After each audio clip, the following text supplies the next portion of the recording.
right, we back. My expert opinion, greatest show in the world. I'm gonna just keep saying that every episode. It's the greatest show. It's literally the greatest show in the world. You guys will find out in time. Some of you know already. Hit that like, hit that share. Let everybody know you in here. Don't cost you no paper unless you's a mother hater. We here. Mm-hmm. Heavy. MECC. Salute, King. What's up with what's it looking like out there as far as artists and stuff? Lyricism is making a comeback. I agree. I'm seeing a steady wave of people who are really conscious about what they're saying. I signed this guy called Brooklyn Hands. He's a problem. But I told you, It's I told confirmed. you that. Nah, I told you that in the car ride. MECC don't even fuck with me. He said it's a problem. I love it. He don't even believe that. He's saying that shit. We good. Nah, but Hands is He's a problem. Salute Hands. Salute the Hands. Stay tuned. Stay tuned. Mm-hmm. Sean Bigger, man of God. Peace. Shout out to the crew. Shout out to the crew. Next week. I'm ready. We starting. I'm ready. All right? I've been ready. All right, cool. Cool. Gat, what up? Got my man Champ, YKTV magazine in the building, Viral Magazine. If you got some family members that's in the system, tell them to pick up that Viral Magazine so they can get transcribed episodes of My Expert Opinion. Absolutely. In the magazine. Get on YKTVmagazine.com. Your people that are incarcerated, they can send out institutional checks to our P.O. box. You already know we're in 46 states across the country, whether it's the local, state, or federal aspect. We got y'all. It is. It is. That's what's up. And we got a legend in the building. You talk about, yeah, and again, goddamn, man, with this Queens thing, man. Like, yo, we need some more Brooklyn guests. Queens get the We money. outnumbered over here, man. What is it with Queens? Queens just, I don't know. Queens loves the show. They love the show. Mothers from Brownsville, fathers from Bensonhurst. Brooklyn, stand up. Brooklyn, stand up. You heard? You heard? Stand up. From Brooklyn, they just bought a nice house out in Queens. You know what I'm saying? $17,000, 1967. 1967. Wow. Sheesh. Listen, don't get the gas face by not watching this full episode. We got MC Serch in the book. Thank you. Thank you. Thank you for having me. Thank you. You know, I always look for interesting ways to start off these episodes. And when you gonna give Nas back his shit, man? You gonna give him back his shit, man? Is that how we're gonna start this That's how we're gonna start. So here's the truth. Right. The truth is, first things first. Mm-hmm. I sold my share, which is 2%. 2%. That's all it was. 2%. I'm the executive producer of Illmatic, and it was written. Right. My share is 2%. 2%. That's it. I'm entitled to sell my share. Right. I offered it back to Nas, Right. but Nas gets it back in 7 years anyway. So he was like, "Oh, go get your money." 2%. And I don't own Nas's publishing. Never did. So when Jay-Z said He was fucking with him. I know who I paid, guys. Searchlight Publishing. So here's the truth about that story. Right. I was the head of promotion, CHR promotion at Def Jam. Right. We're about to put out Reasonable Doubt. And Biggs, Dame, and Jay came to me and they said, "Hey, we got to clear the sample on Dead Presidents. I'm out for presidents to represent me on Filmatic." So I said, "Yeah, that's not a problem. Give me a check for $2,500 and I'll clear it. It's not a problem." They were like, "That was it?" Yeah, I said, "That's it." Went to Zomba. I saw the president, Richard Blackstone. I said, "Hey, this is what we're going to take." I said, "But we'll take 50% of the publishing." So Nas owns, yeah. So what I love to say is, while Jay likes to say that, Nas owns Jay's publishing. Jay does not own Nas's publishing. Wait, what? From that record? From that record, Correct. He took 50% of the publishing. Exactly right. I made that deal. Wait a second. So when Jay dropped Reasonable Doubt again in 2005, right? That was 2005 when he did the thing at Any Radio printing City. of any printing that says Dead President, Nas owns 50% of that song. And I own none of it. I administer. So what I do is, being the administrator, Right. is I just sign and approve it. And for that I get 5%. Yeah, I don't own anything. One-time fee or Yeah, I was- No, for life. for life. 5%. But I just, yeah. Okay, up until you sold, as in, I'm sure there's a lot of artists, there's a lot of aspiring label owners, there's a lot of people who want to be in the music industry. They want to understand the worth of the business as well as how the business works. Yeah.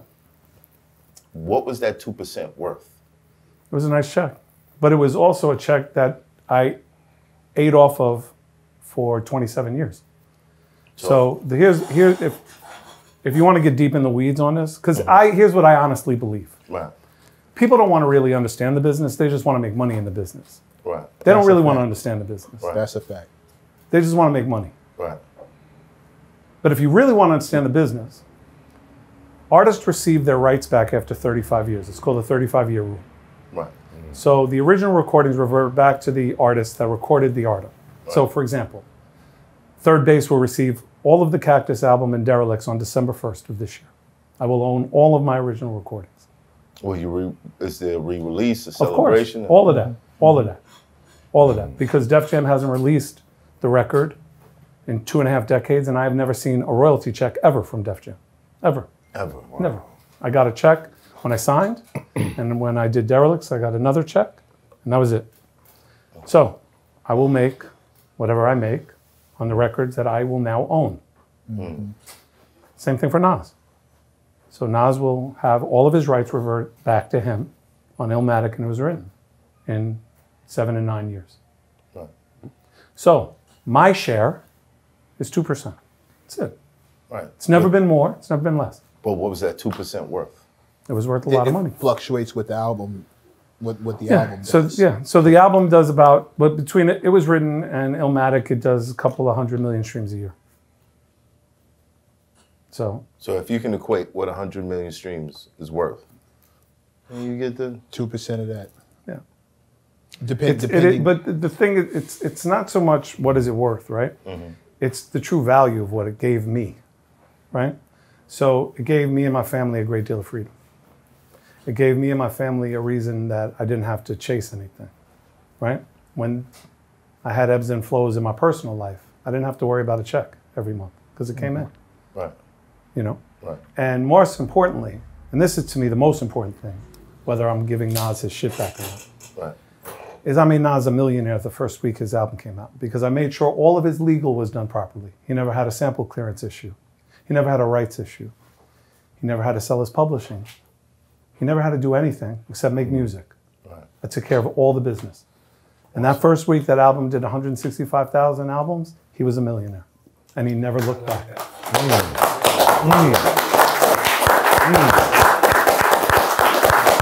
So while all the fucking trolls want to say the fucking bullshit, Yeah. I'm going to keep it a being with you. That's awesome. Is the J line the only reason why people think you're a shiesty businessman? Is like, No, I think the overarching ilk of how executives treated black artists before me give the misnomer that I'm a shiesty businessman. before, during, and after. But that wasn't me.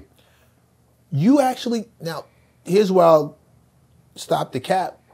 On the Cactus album, you were actually warning about the evils of executives in a couple of your records. You did a whole video to, you get a box of Nikes and Puma sweats. Like you box of Newports and Puma. You were talking about how people would get done dirty. Yeah. Right.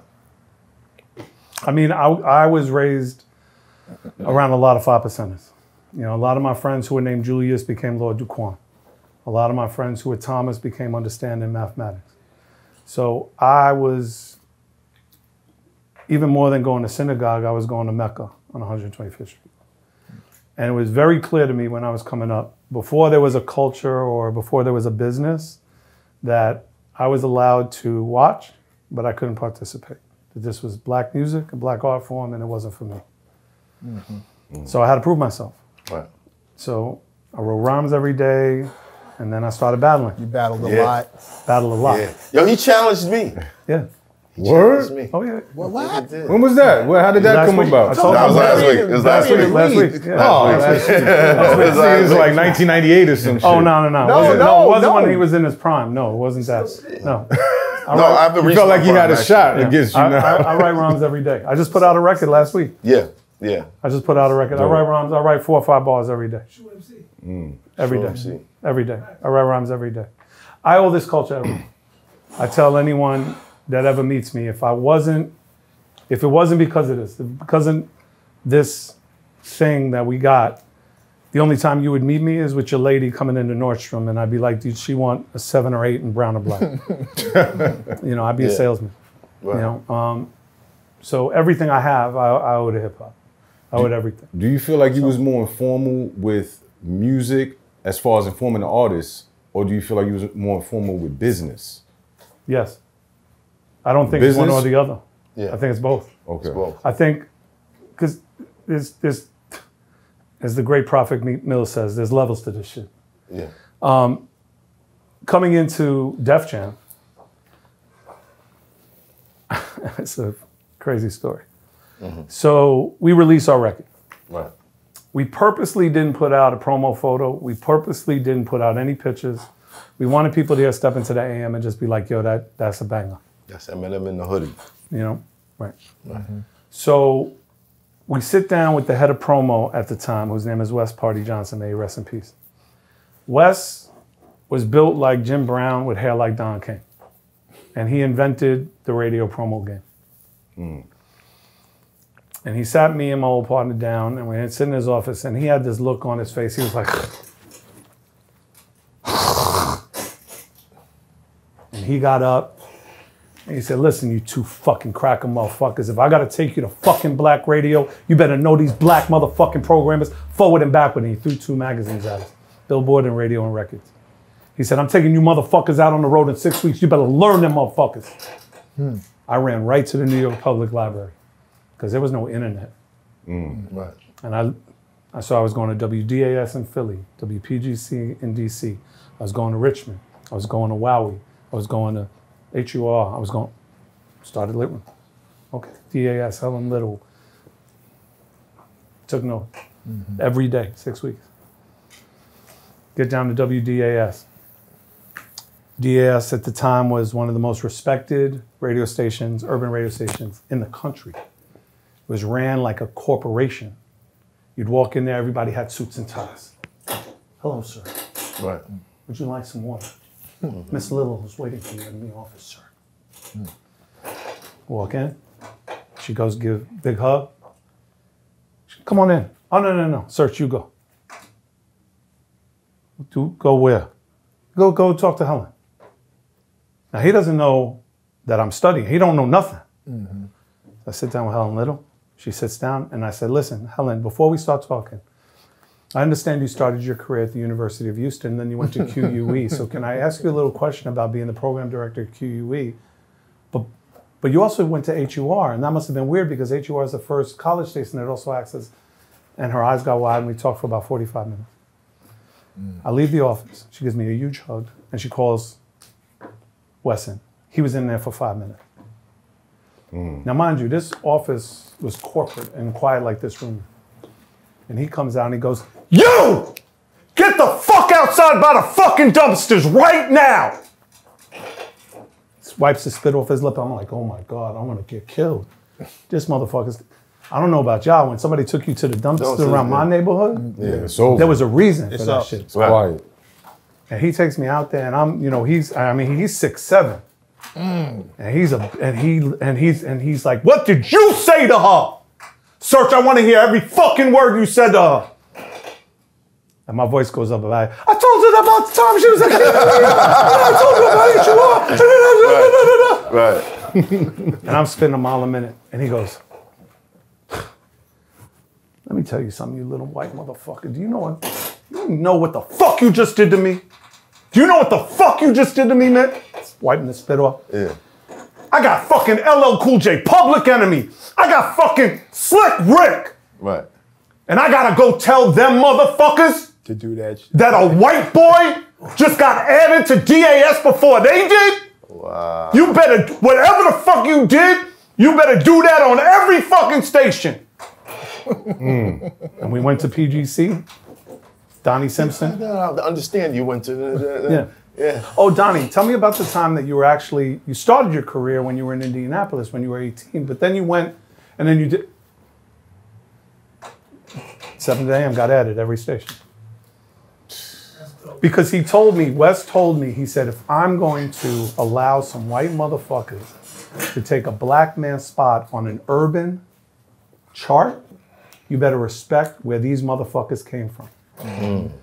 And 7 years later, he hired me to be radio promotion at Def Jam. Wow. Mm. I mean, the word got out really quickly that there's this fucking white rapper named Serch that not only can spit his ass off, but he knows everything about radio. Mm-hmm. Like everything. You know? And that became like my second career, even with Nas. Mm. I worked all of Nas's records. I worked the OC records. Like, and then I started doing radio promo independently. Took Nori on the road for the first time. You know, so it just became automatic that I became friends with everybody in radio because they all knew I respected them. Wow. You know, I had no choice. It comes back. Jules! You're dropping jewels in here! I thought he was gonna say I dropped name. I was name dropping. I thought I was name dropping. Oh, I dropped another name. Yeah. But he just you know, he made me recognize early on, and it was also the guys I grew up with. You know, because I went to High School Music and Art, so I went to school with Ricky D, who became Slick Rick. I went to school with Dana Dane. I went to school with J. Cool from the Fresh 3 MCs. I went to school with Born Unique. I went to school with Lord Taru from the Eternal Force. I used to see Dougie Fresh. You know what I mean? Like, so it was before there was this culture. Before you even go any further, because I don't want to get too far away from this. Who did you battle? So there's two sides of my career in battling. In the streets, I battled anybody who wanted it. Right. You know, that was just, How and it was funny. fights did you get into? Well, that's the funny part of this. Yeah. So I never got into any scraps because how my boys set it up is my boys from Redfern used to, you know, move around. Mm-hmm. And then we would, smoke our little weed or whatever, and I'd start rhyming. And one thing that was really different about me in 1985 was I rhymed off the top of my head. Everybody then wrote battle rhymes and it was written. Nobody was rhyming off the top of their head. Right. And I just knew I had a little something special there. I just, whatever. And my boys noticed it too. So we're like, damn, man, if we get this white boy out in the projects, man, we can make a little bread. Mm. So what they used to do is when they used to go to like Lafayette Gardens or Vandermeer, wherever, and whatever, they were like, oh, who's the best MC in your building? Oh, blah, blah, blah. All right, I'm gonna bring my man Serch. And they would purposely do all the battles by the train station. Right? Why? Right. You get the fuck out of town. Right. Yeah. After you smoke something. Right. Back. So what happened, and what would happen is all the little money would go around, right? Right. And I'd come up the train station. And we'd know the train, because we were all by the A train. Mm-hmm. So we knew when the Kingston troop, when it would stop. Okay, make sure you're on the 415, so you're 5 minutes. So, so we come up the, and what would happen is all the money getting passed around, and then I come up, and they'd be like, yeah, that's Serch. And then they'd be like, oh, the devil! We battling the devil, and the money get tripled. Like the money get tripled. Right. And I get mad quiet. And, the white man can't jump shit. I just get mad quiet. Set up. And then the dude would start rhyming, he'd do his little rhyme. Right. So I had two things that I would always do. I'd let the dude rhyme, and then the beatbox would start beat. Then I'd be like, nah, I'm gonna do it a cappella. Because I went to a music school and I knew a fancy word that meant, a cappella, right? Right. And I remember, it's like, yo, what the fuck you mean you're going to Acapulco? What the fuck you mean? I'm just going rhyme. So what I would do is, the first time the guy would rhyme, I'd break his whole outfit down and tell him how whack he was for wearing what he was wearing. Right. And then you'd hear the rumbles. Like the first time I would say something, then they would, shit. Oh! He got on the single soul. Yep. Them crease sleeves ain't creased properly, right? Like your mom must have fucked up with the iron in the morning. Word. So now the kid is scared to kick his second rhyme. He's gonna lose. But also, you can see the wolves getting ready because they ain't letting that money go. And my boys already got the money. Right. But what I would do on the second verse is I would lean in and I would listen to every fucking word you said. and then I pick apart your fucking verse and spit it back at you and tell you how you should have kicked it. But as soon as that happened, because the wolves, Right. and I'm running through the fucking train yard. So that was it. So the last time I ever battled in the projects was Vandermeer. My man Vandermeer? Yeah. Wow. So I was battling this kid, and he was a Dominican kid, right? Puerto Rican Dominican kid. You remember his name? Nah, I wish I did. Bro, if you could shout one of those guys out right now, I never. I told you I was killing it back in the days. The one thing I never remembered any of these dudes' names. I can remember their faces. I know exactly what they look like, but I never even heard their names. Because by the time I came up the stairs and my man Math would say, yo, that's Serch. You'd hear the white devil, shit devil. So I couldn't hear what the dude's name was. Right. It wasn't like we were having a formal like, oh, nice to meet you. Are you ready to battle? You didn't have a pound to get down. It was like, yo, let's get busy. Right. So my man was doing a party that night in Vandermeer in the center. So they were already set up in the whole thing, DJ getting ready. And that night I was heading to the quarters. Me and my man were gonna meet a couple of things, right? So I'm like, dipped, I'm ready. I didn't want to run to I had fresh shell toes on, like I was. No grease. I didn't want to, all the grease off the yard. I didn't want to catch it. But this was a special battle because it was one of the few times I was really, like I was in my zone. So I get there, White Devil, but there was a lot of money this time. Like they were really pitching hard. In Vandermeer during that 85, they were pitching hard. And this was right at Reaganomics, like right there, so the money was right. Right. And this kid starts rhyming and I break him. But something happened that I'll never forget. He kicks his second verse. And as I'm rhyming, his mother from the building says something, tells him to go to the bodega and get Newports after he's finished fucking around with his friends. And I said, it's funny that your mother told you to get the Newports because I just smoked you, and before you talk, shh, cállate la boca. Money, bing! I'm in the fucking line quarter like that. Yo, you must have been in shape. Yo, bro, I was Vandermeer? How the fuck you made it at like 215? You must have been there corner or something. Bro, I was 215 pounds. Yo, I was wow, the whole shit. I was partying. I get back to Vandermeer, like 4 o'clock in the morning. Help my boy break down. Gonna get in the van and head out. I got one of them big ass Crown amps. I'm holding this amp. We're laughing. I hear pop, and the amp cracks in my hand. And my man's like, yo, what the fuck you do with the amp? And I'm like, yo, why you blaming me? And I'm a little buzzed too. I'm like, yo, why you blaming me? And I look, and the kid's cocking back the deuce quarter, and he's cocking it back the second time. And I was like, gone. And I hit a second shot. The second shot whizzed right past my ear, and I was gone. And I was like, yeah, I'm done. Wow. I'm done. No more battling in the fucking parks. I'm done. But the reason I got signed, the reason me and my old partner got signed to Def Jam was because of Battle for World Supremacy at the New Music Seminar. I remember every dude I smoked on that fucking stage. Every dude. So Ronin Rowe was the first one. Then it was Young MC, second round. The Young MC? Yep, the Young MC. Wow. Then it was...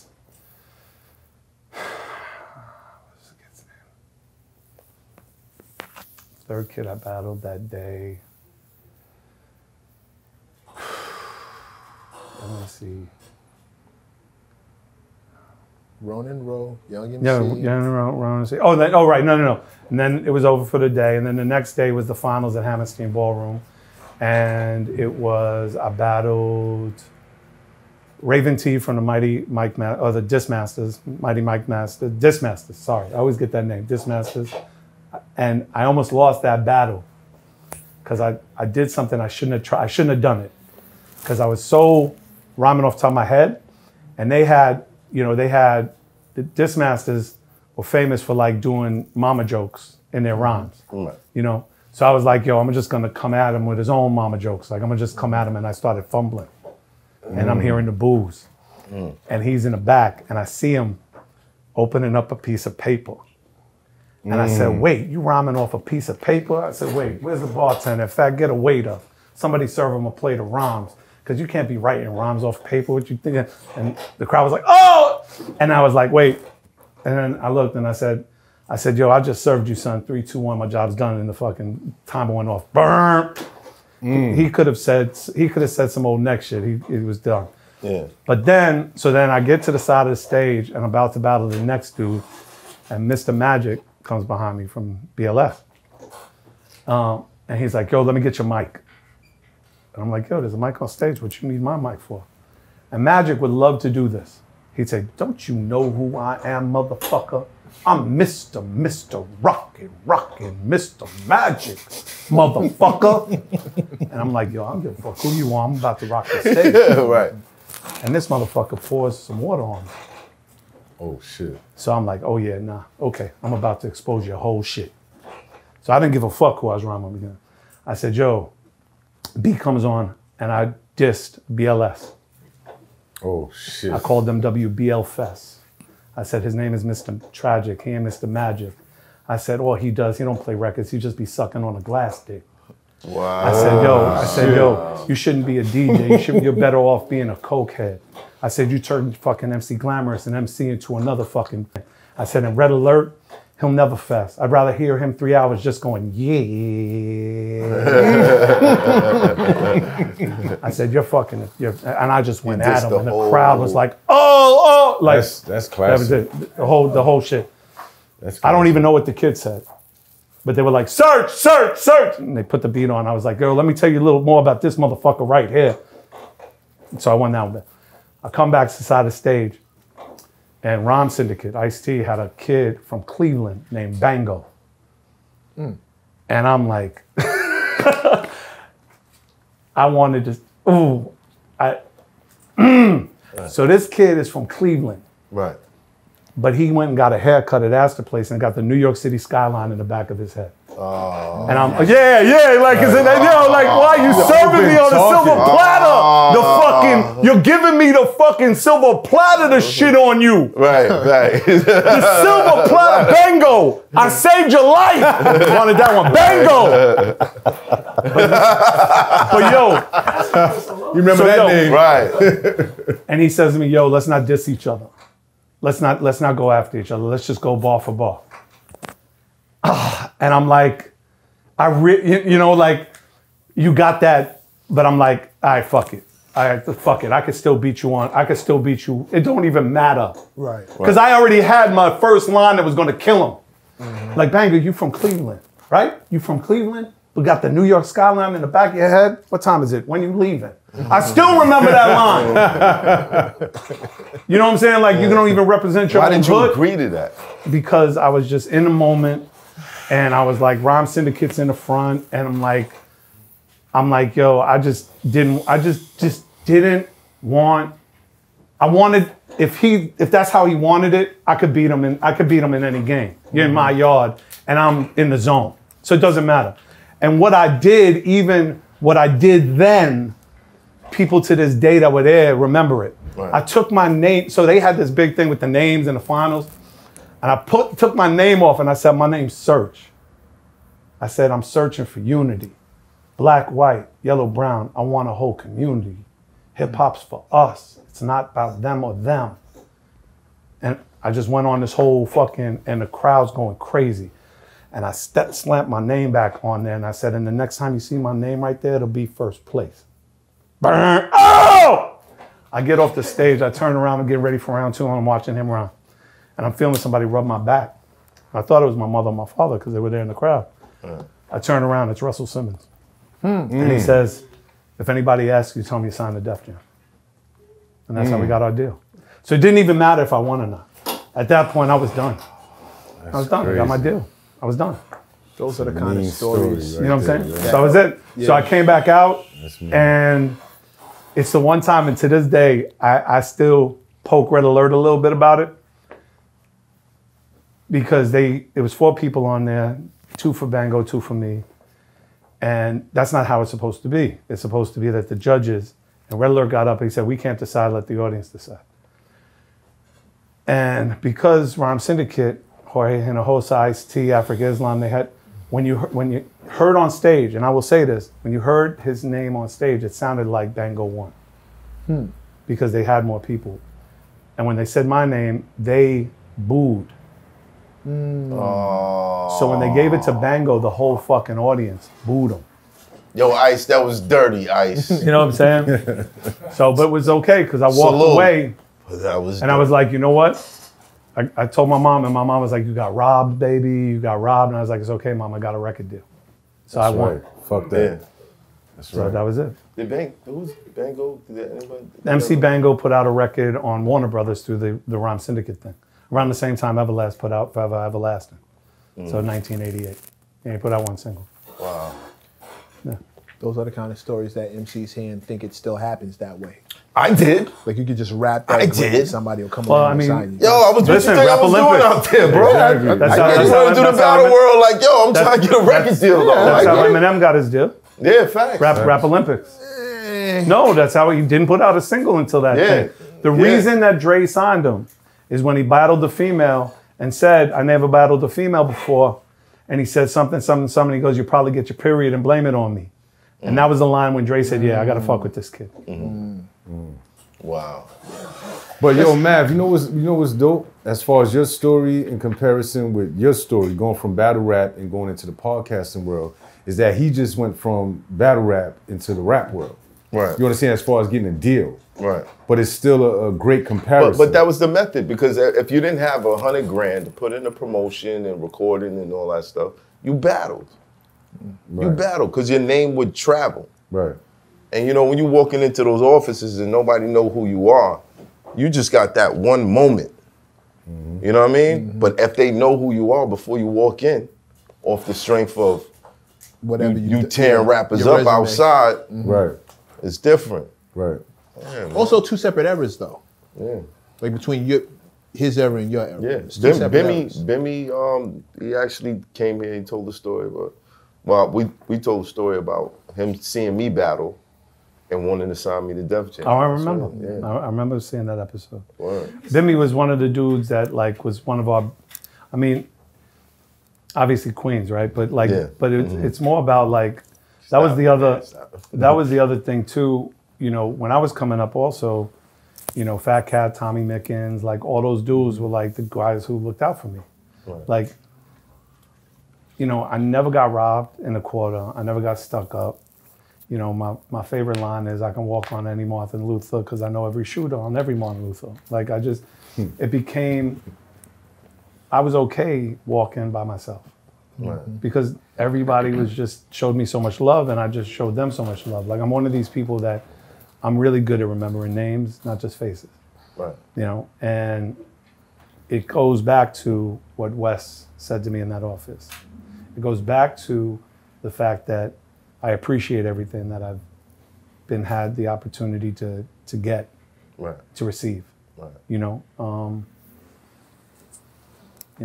it's just, even with Nas, you know, Nas coming to see me in the studio when I was doing Back to the Grill, there was no way I was going to take advantage of a 17-year-old kid. It just wasn't going to happen. Right. I was going to make sure he's protected. Like all Nas ever asked me for is make sure to get his mother out the project. You know, the thing that was really a born-to-born moment for me, a full circle moment, when I delivered Nas his checks on the 40 side, I went to his building. I was looking out his mother's living room window, and from the 40 side you could see 59th Street. And I always saw that as a beacon of hope. That past the bars was paradise. Right. And some 27 years later, I'm watching Ozark. And I'm watching the first episode of the final season. Yeah. And they used Illmatic for the entire show. Yep. And the Killer Mike is there and he's talking about that same window. They make the same reference. And but he says, I always saw it as a prison. And I started crying. And I'm in bed watching with my wife and I'm bawling because I never saw it that way. Yeah. And it was just such an amazing juxtaposition that some 30 years later, it has such an important, it's the only rap record in the Library of Congress. It's the only rap record that's taught at both Oxford and Harvard.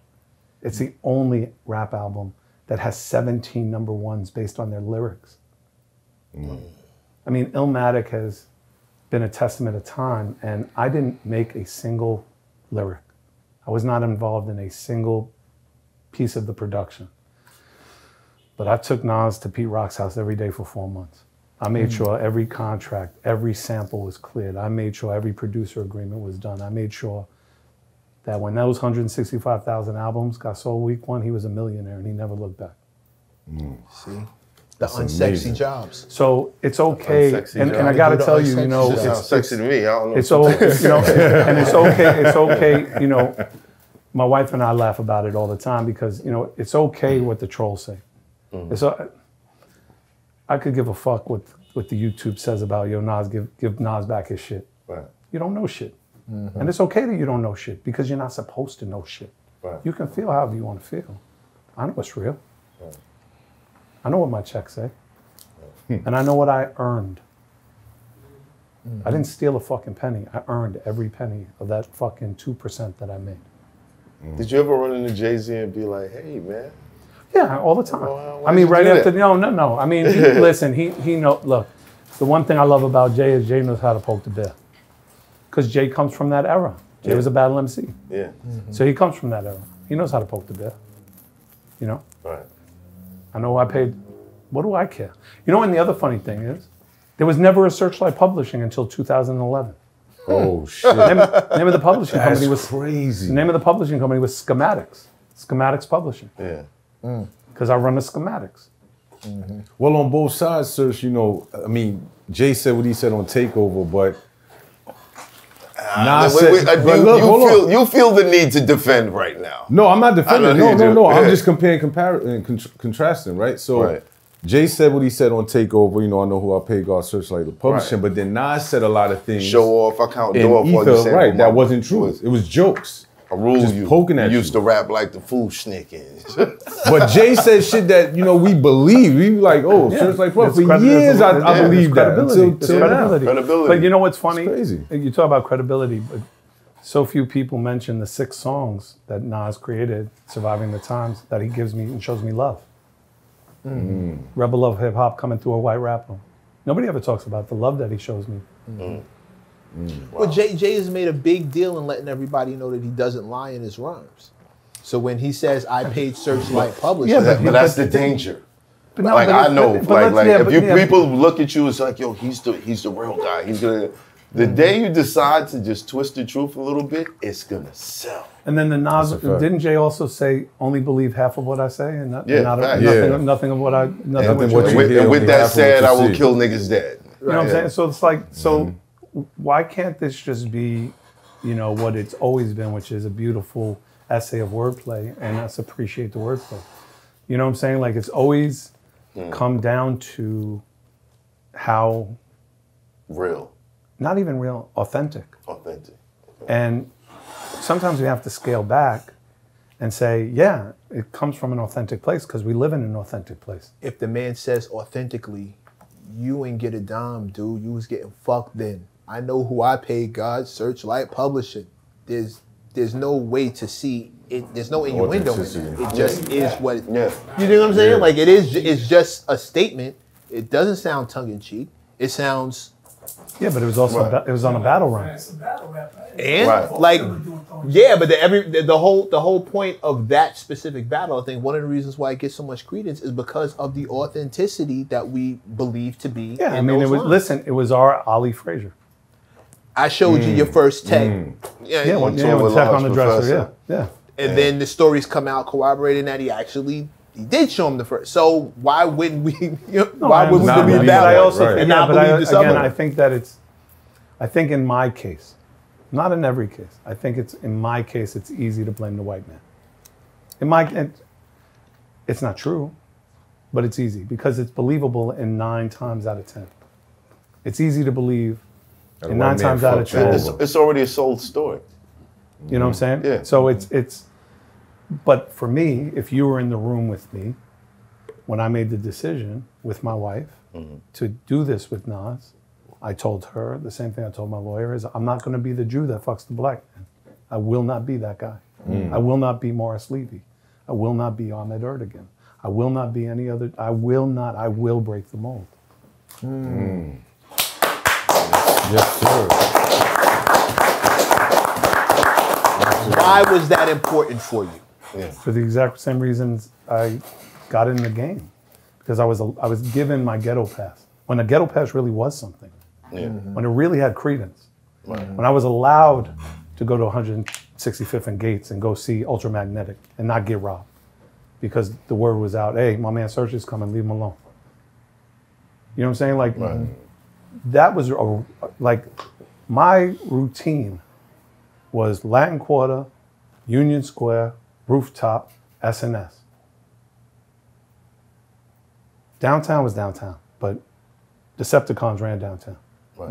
So the original 50 Cent and his brother A-Rock had my back, because I went to school with all of them at Music and Art. Rest in peace.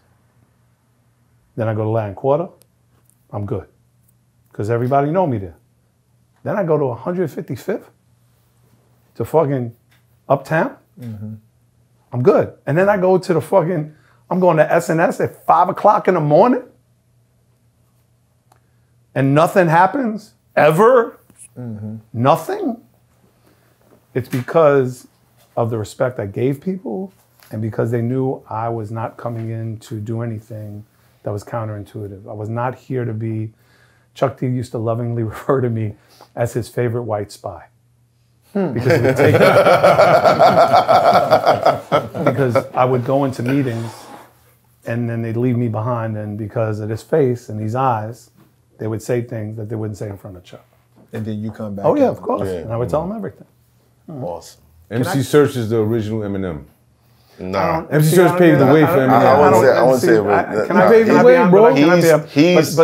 Yeah, I don't. He's like, MC I don't Serch. Like, Yeah. I think Eminem is Eminem.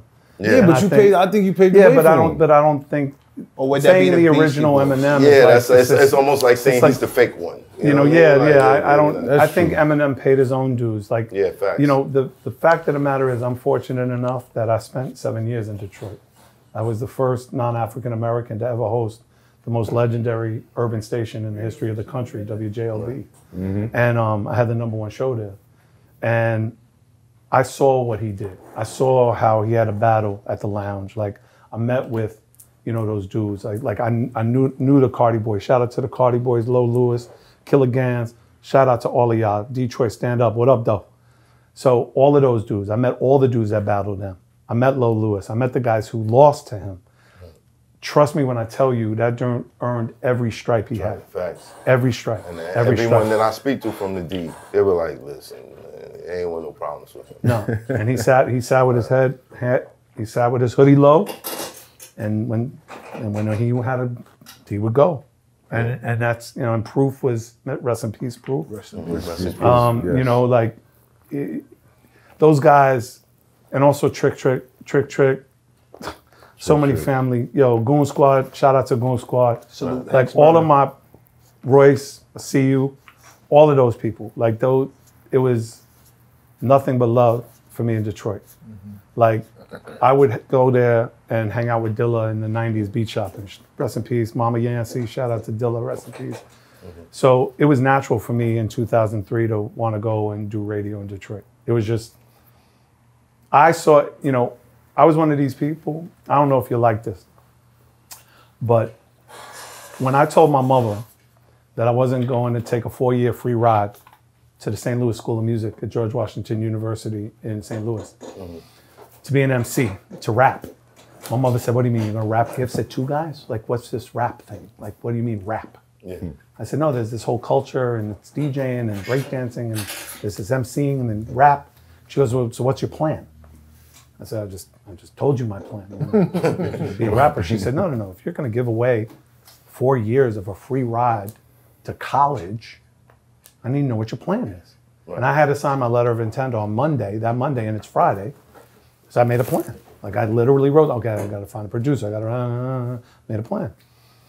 And I stuck to that plan, and I gave myself 3.5 years and 3 years. You showed her the plan. Oh yeah. So Monday morning, I showed her the plan, and because I lived in Far Rockaway, it was from Far Rockaway to 135th Street. It was 2 hours and 22 minutes on the train every morning, and 2 hours and 24 minutes back. So A train. Yeah. Yep. So, yep, where is it? There it is. Right there. Yeah. So I would have to get up at like 4 o'clock in the morning, 4:30 to catch the 6:02. That was the absolute latest train. That would get me to the city by 8:22, and my first class was at like 8:25. So to run up St. Nicholas, all them steps, 452 steps. God, yeah. To get You to counted many steps. 4 years, bro. 4 years up and down. 4 years up and down. Yep. Yeah. So anyway, but that was the last train. So my mother's woke up. I wrote down the whole plan, and she goes, "Okay, I'll tell you what. This is a great plan. Done." She goes, "However, here's what's going to happen. If it doesn't happen, you go back to school and you get out of my house, or you get a job and you get out of my house, or you go back to school and get a job and get out of my house. But either way, you get out of my house." So I said, fine. Because, you know, as a Jewish mother, like college, I might as well, you know, have hit the lottery. Right. And 3 years I made it. So my mother gave me 2 letters. When I signed my deal to Def Jam, she gave me 2 letters. The first letter said how proud she was of me and that I wouldn't really understand what I accomplished until I had children of my own. And that getting to sign the Def Jam was not the end goal, it was the starting line. Facts. That all the work that I had put in, all the 3 years to get there is the starting line.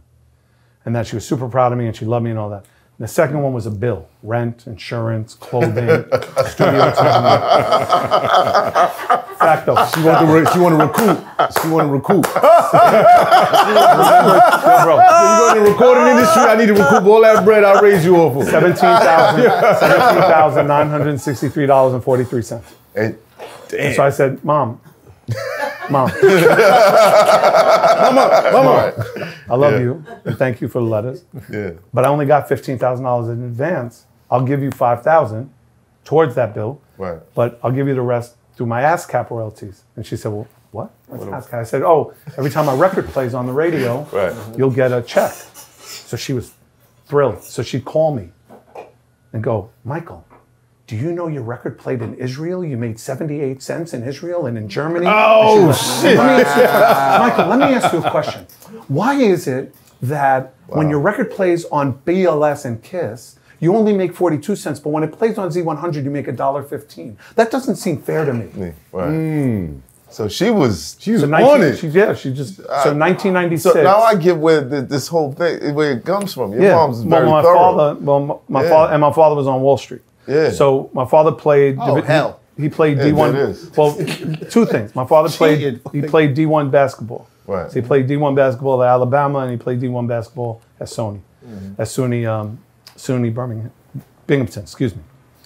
And he was on Wall Street. So my father, either we played hoops, or he would call me in his office and say, Michael, come here. My mother and father's love languages as 2 Jewish parents was yelling at each other. Didn't matter what they said. Michael, come here. Yeah. Ross, what? I love you, but I'm waiting for dinner. I'm starving. Shut up. I'm making dinner. I love you too. That was their love language. Michael, come here. All right. What is it, Dad? Wow. Look. I think I know where you get it from, Jim. Yeah. Look. Do you see what I did here? Do you see what I did here on the market? Right. What are you talking about? Look what I sold. What am I looking at? Look what I sold. What? 3,500 shares. I sold it, but I bought it this morning at this. So I made $152. Today, that's what I made. So I learned the market from my father. How to you buy low, you sell high. Right. One of my favorite stories, my mother, she was beefing about the refrigerator. I was maybe 5 or 6 years old. Beefing. Refrigerator's broken, hates the refrigerator. Fine. How much is the refrigerator? $500. Fine, give me the money. Right? Because my father, no credit cards, $500. Goes to the market. He had a seat on Wall Street, Barron Corporation. Goes to the market, comes back, brand new refrigerator and $500 in his hand. Why? Because he bought and sold enough with the money to buy a new refrigerator and make another $500 profit. Awesome. Fire. So, learning the market and playing ball and watching Alabama football, roll tide roll, was all I did my entire life with my parents. So the bill, 1996, I get a letter, paid in full. All the ASCAP royalties paid in full. So now that goes to a trust to my kids. Where did you start learning ASCAP. I know artists today who avoid that entire conversation. Oh, like the no. Well, first of all, I was fortunate that my mother and father were my business managers. So they were definitely cheat they were code. they were on it. You gonna pay my son. So while my mother and father didn't understand what ASCAP or BMI was, they understood how the royalties worked. And I, because I heard all the horror stories from Chuck D and Jam Master Jay, may he rest in peace, and everybody else, like, I wasn't gonna be that guy. Right. You know, I was gonna break the mold. Did you know when you signed your contract about all that stuff? No, because if I knew all that stuff, I never would have signed a Def Jam. I mean, I never saw a royalties check ever. I'm still to this day unrecouped. Wow. But To this day, I've never, third base has never received a royalty check. How many copies did you sell? A little over 2.5 million. On unrecouped. Cactus, unrecouped. That's crazy. But 35-year rule, December 1, I get it all back, and it all wipes away. And by the way, we're doing 250 million streams a year. What? And still. To this day, Yes. crazy. So Yo, how does that slaps, not... bro? The Cactus album is crazy. That No, it album is, it that is. album So crazy. when December 1st happens, Good money. Gucci the rest of my the life. debt goes away. Everything. And that's the beautiful part about the 35-year rule is that no matter what happened before, it all gets wiped away. Right. Wow. And The other thing that's interesting too, and this is the other thing, getting deep in the weeds. I hope I'm not boring y'all at home. I know you want to hear some other fly shit, but no, this is the thing that's interesting. So most artists peak, you're making 4 points or 5 points on an album. Yeah. So what are 4 or 5 points? Well, that's in ratio to what the album sells, right? Right. So if you're making 4 or 5 points on $10, what is that? Per album? What'd you say? You said $4? So if you're getting 4 to 5 points, and your album sells for $10 to $12, what are you making as an artist? About $4 to $5 per album. About a dollar. That would be that 4 points. No, because that would be 50%. That would be 50 points. Like $1 and Point $1.10. Low. 0.4. It would be 75. 0.4. It would be 0.4. 4 cents. It'd be less than it'd be So you're making like a about fucking penny. maybe cents. you're Not making even. about 24 cents, 25 if you're getting a better deal. But yeah, 4 or 5 points on $10 is about 0.4, 25 cents an 0.5. album. That's great. Right? That's right. No, it's compared to business. CDs and tapes back in the day. So You signed it, bro. You signed it. You actually you signed it. that. Period. So, but now let's flip that. So let's flip this for 1 second. So the revenue on my record now is whatever, 4 or 5 points. So now when I get my thing back, Masters. pause, right? I get my thing back. Yeah. I own 85% of the master because I still have a rate of 15% that has to go to Universal. Right. But now I'm making 85% an album on every stream.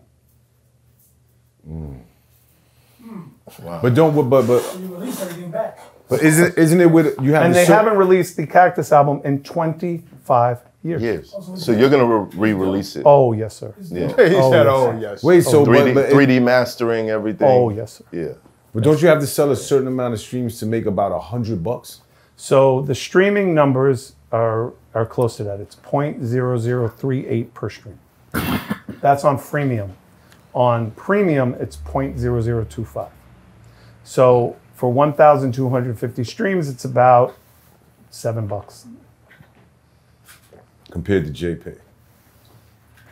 So You know, you stream it on. So now, but you can say that all you want, but you're still looking at a 60 to 70 million subscriber rate. So what I always say is it's always about the tonnage.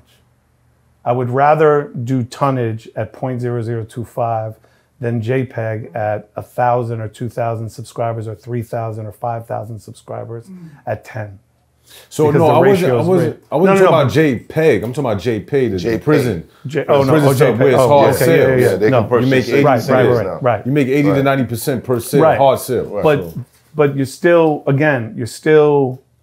You're dealing talking with about, a smaller market. you're still talking Right. about let's say it's 500,000 people. You still need 100% of them to buy a record every day to equate to 60 million Spotify users, 400 whatever Apple users, 35 million Tidal users, 20 million Pandora users every day. On each platform. Yep. Every day. But yeah, and every got platform you. pays different. Right. Yeah. They'll have they'll So yeah, so Supposedly and Tidal has the best rate. and it's still 0.0 something, and that's okay. Like I think what people get caught up on is, oh, it's this, oh, it's that. Well, please build a platform that gets 60 million users, and give me $1.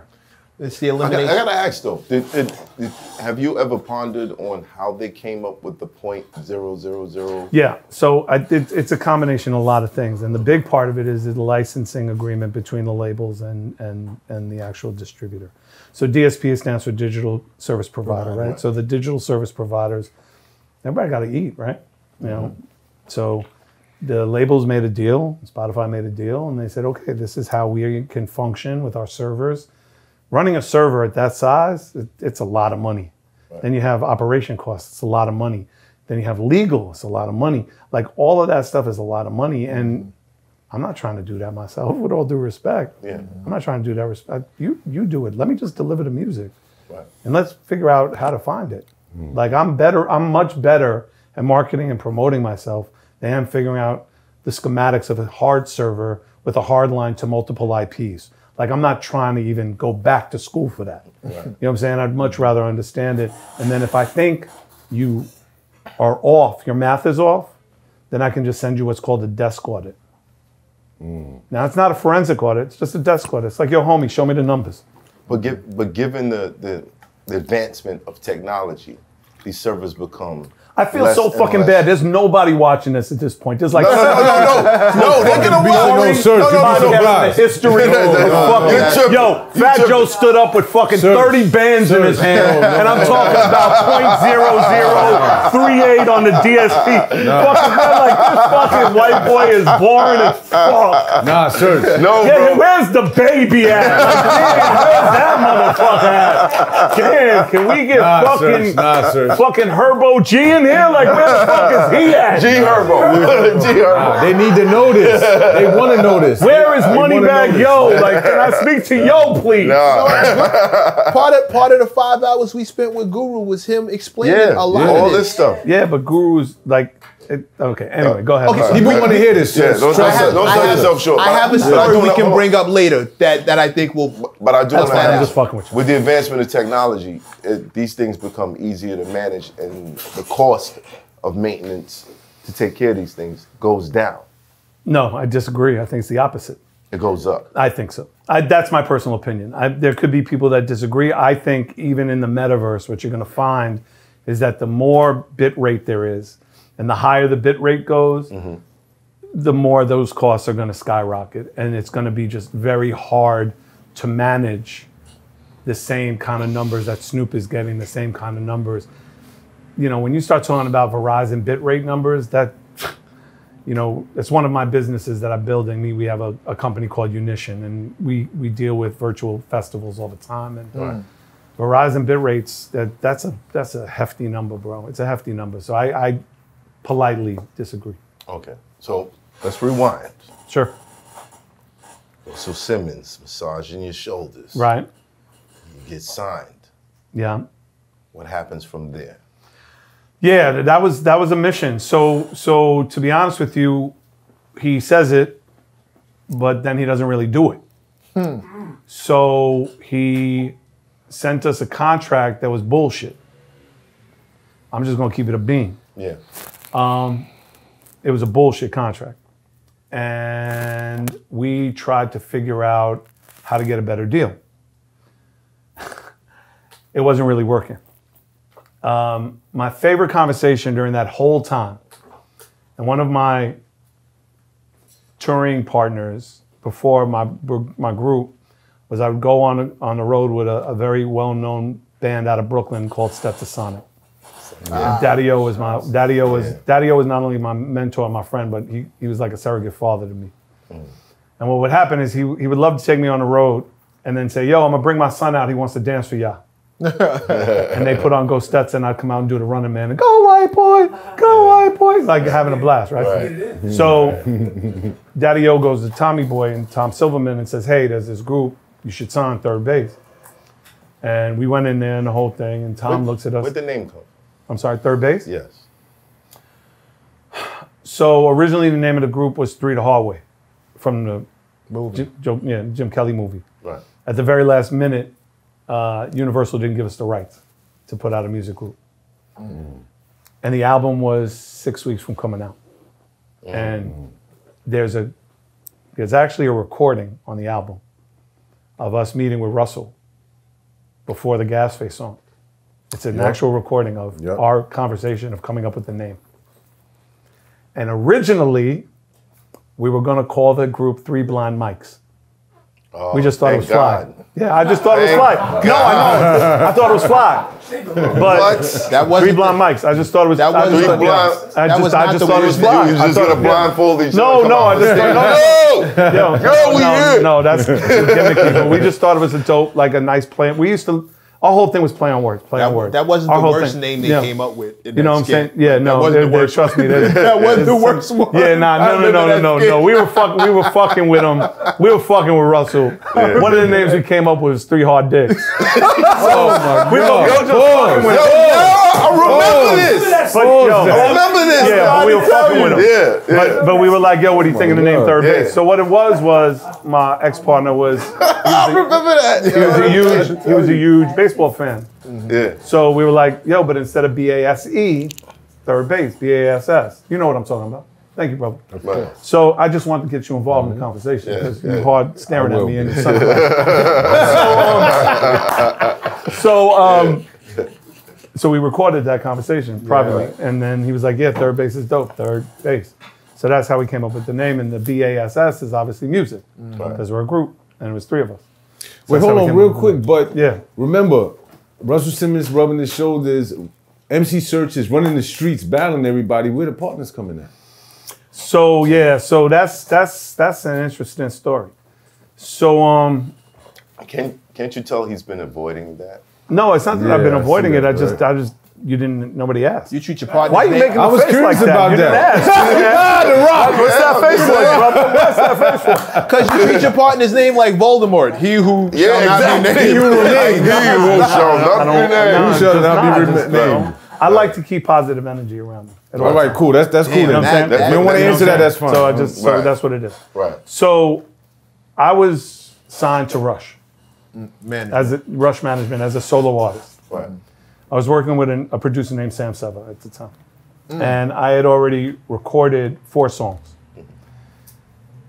The guy who signed Def Jam to CBS was a guy named Steve Rabowski. And Steve Rabowski went to A&M Records to run the entire music division, right? A&M was one of the most legendary labels in the history of music. They just signed Janet Jackson. They had, just A&M was, they were the shit. Right. And it was started by Herb Albert, and it was just beast music label. So this kid from New York who signed Def Jam to Columbia is going out there. I get told by Lior that they're coming out to see me. And that they love the demo and they want to sign me as MC Serch Solo. to A&M. But they want to meet me. Cool. But to be totally honest with you, I wasn't really in love with the demos that I made. There was something missing. It just, It just wasn't.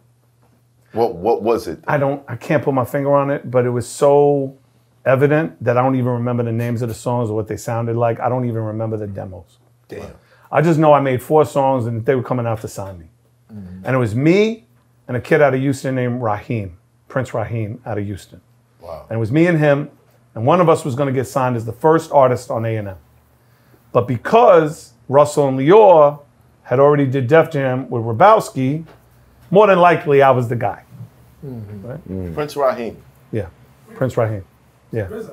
No, that's yeah. That's Prince Rakim. That's That's Rakim. Prince Rakim. Yeah, that was when he put out that solo record. We love you, Rakim. We love you, on Tommy Rakim. Boy. On Tommy Boy, right? right. That was his first record, right? Ladies. Right. And then Tommy ain't my Right. motherfucking Right. boy. Yeah. Right. Yeah. So, right. So, the night before, I get a call from Sam. And he says, yo, look, you got to come see me. And Sam had a crib on Canal Street.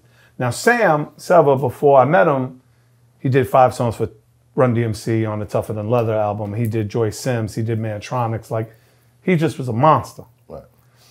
And he said, yo, you got to come see me. I said, why? He said, look, Dante Ross called me last night. He asked me to step up. There was a dude in the studio. Everybody fronted on him. He asked me to come help him. This kid made a fucking monster song. And he's also signed to Rush. I just found out they just signed him. He's your direct competition. So I think you should meet him. Before we go to meet A&M and all that, you should meet him. Right. Okay. So I'm already feeling some type of way about my own music. So now he's tapping into my insecurities. Right. And I'm 19 years old, 18 years old, 19. And I had already had 2 records on the street that I put out independently that did okay. So this is before the battle, by the way. So I go, and my ex-partner's there, and they throw the beat on. Now, pivot real quick. So besides listening to hip hop, my biggest love is alt rock music. I love alternative music. Right. Some of my favorite bands, The Cure, Talking Heads. But one of my favorite bands was a band out of London called The Smiths. Need Is Murder, Queen Is Dead. Like Morrissey, Johnny Marr. Like this, like that level. I go in, he's there with Sam, and they throw on this beat that they did, and I hear the bow, bow, bow, bow, bow, bow, bow, and I hear him start rhyming, and I'm like, and my mind just goes, and I just wrote, branch of the hip hop tip goes, you don't, we told a girl low showing you ain't got nobody home, and I was like, yo, let's go. We go into Chung King, and we recorded 3 songs right then and there. By the time they came to see me in the morning, we were already still in the lab. Still. And Rabowski's there, and he's excited to see me. And I said, yeah, listen, I'm not a soloist anymore. We got a group now called 3 The Hard Way. It's me, this dude, and Sam. And I'm gonna play you some songs. And I played them Words of Wisdom, Product of the Environment, and Product of the Environment was in there? yeah, original, right? And Triple Stage Darkness. Those were the 3. And he was with a guy named Scott Koenig, who was the rock guy. He did Slayer and he did everything for Def Jam. Great guy, love Scott. And Steve, he's set his bopping, and we're just amped. And Steve goes, I don't know if I get the whole group thing, but let me get back to you. I said, all right, cool. He leaves. We start still recording because, Chung King, we had an open studio time. We could just be there wherever. 5 minutes later, John King, who runs the studio, goes, okay, you're out. Get out. I said, wait. He goes, yeah, Lior. He said, you're dropped. Get out. And I said, wait, what? He's like, yep, you just ruined it. Supposedly you fucked up your deal at A&M. This whole group bullshit. There's no more studio time. You're done. Oh, shit. I run to You said Rush. Lior. Yeah. So I run to Rush, 298 Elizabeth Street, because Chung King was right there on Green Street. I run over to Rush. Yo, what the fuck's going on? And thick, Israeli Irish. What the fuck is this bullshit with this fucking group? I signed a fucking soloist. You fucking go behind my back. You stab me in the fucking back for this group. Fuck this group. I fucking quit. You fucking. Yeah. I'm like, man. Wow. Oh shit. I was dumbfounded. Right.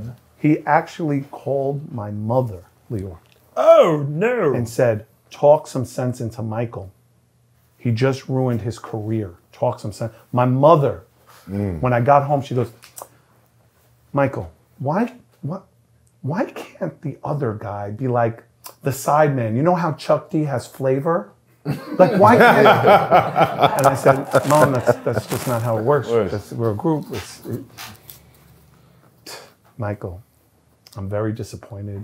Lior said you ruined your whole career, and they're not representing you anymore. So for 2.5 years, I was on the street. Oh, wow. And that's the battling.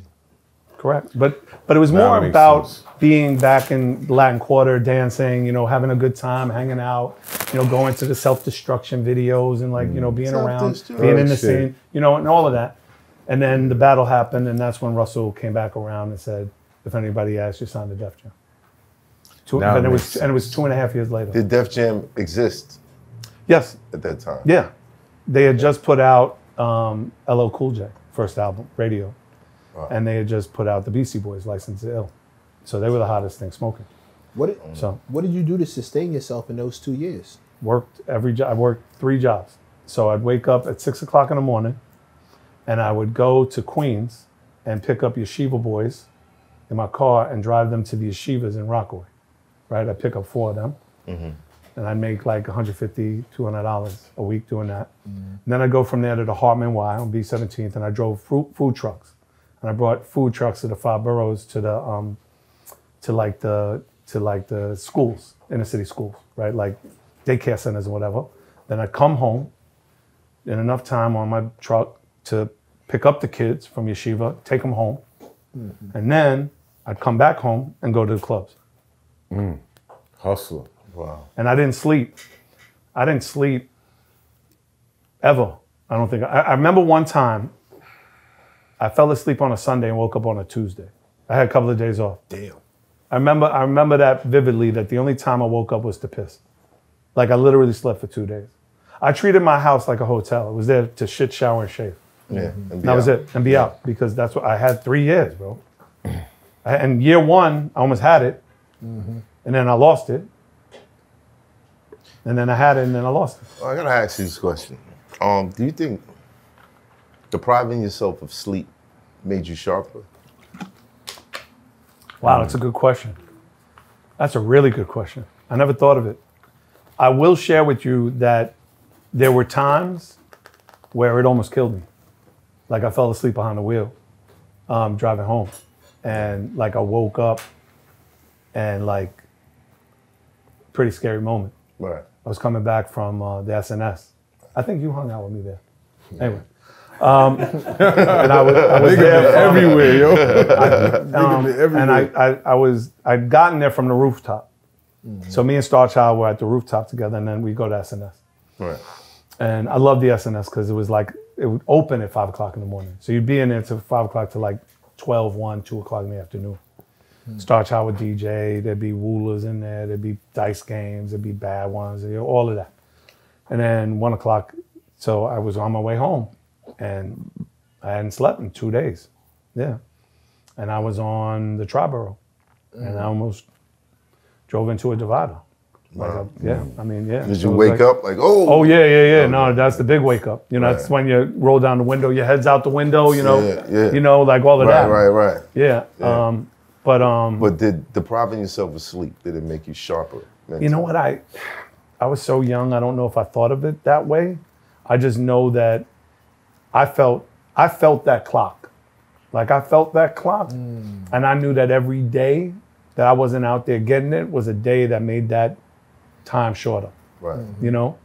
I think it wasn't depriving me of sleep as much as it was depriving me of time to think. Because if I would have thought, I think it would have created more chaos about what was really going on. Right. So I was just doing this. I was just straight, like how they talk about with tiger the blinders sharks. On. Yeah, like tiger sharks only swim straight, right? Mm-hmm. And if they stop swimming, they die. Like that was my whole MO, that I had this number, I had to get to that number, and that number was 3.5 years, or I'm fucked. Right. Mm-hmm. When you had the car accident, or slightly, how did your perspective change? It taught me to go to sleep. It taught me to get some sleep. Get some sleep. Get some goddamn sleep, man. It's not like it wasn't the first time it happened, it wasn't the last time, but it just makes you more careful. You know, it makes you more careful. You feel you woke up by your own sheer will, or do you feel something woke you up? I think there's a mechanics that you come with when you're driving, right? Like you can't be just solely comfortable based on exhaustion. You still realize there's certain mechanics. There's a foot on an accelerator. There's hands on a wheel, you know? So there's still this level, and most people can talk about it, like there's still this level of awareness, even when you fall asleep behind the wheel, like, oh shit, I'm still behind the wheel, but damn, this feels good. Just close my eyes real quick. That's a fact. You know, and it's just, so I think there was this level of awareness that kind of woke me up before. I remember one time I was on Rockaway Parkway just before I got to Rockaway. It was like 4 or 5 o'clock in the morning, and I fell asleep in my car. I veered off, and I damn near veered off, almost hit a fence where the JFK is. And I just said, fuck it. I just pulled over right there and I fell asleep. I said, fuck it, I'm not even driving until I feel comfortable to wake up. It was 4 o'clock in the morning. I woke up at 3 o'clock in the afternoon to a cop. Hey, you gotta move. You gotta move, yeah. And I was like, I've done that millions of times. Millions. Once was enough for me. I'm notorious. Oh, I'll tell you, this is funny.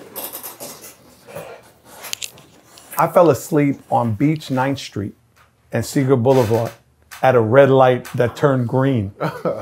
And I literally I was smart enough to put the car in park. Right. And a cop was behind me. And I dozed. And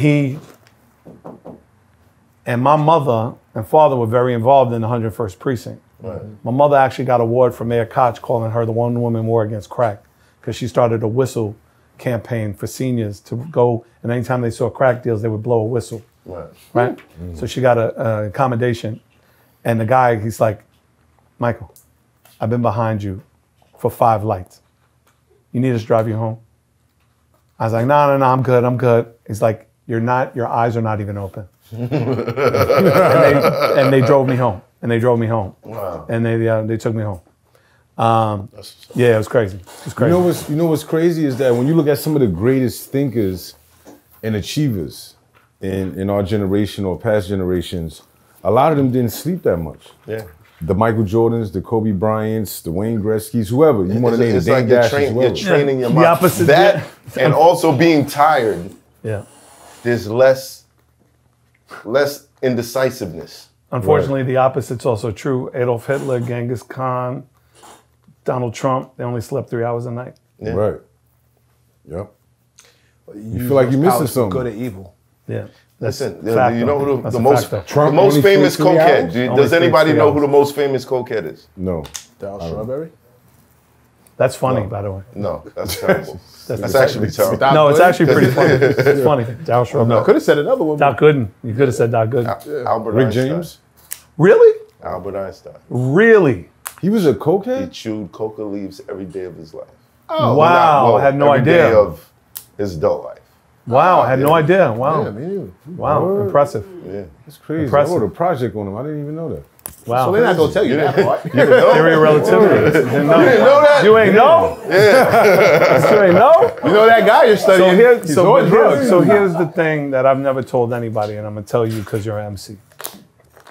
The whole thing about the deal and all of that, it was all a lie. That my people lied to me in order for me to create the group. Wait, what? The fact that my ex-man, partner, was signed to Rush was a lie. He never was signed.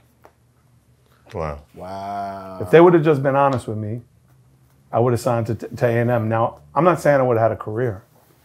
I still would have had KMD, because Zev Love X was my man, and Gasface, those were my boys. GYP was my people. We would have just done what we did. Right. And I'm not saying I would have had the success I had, because I wouldn't have been signed to Def Jam.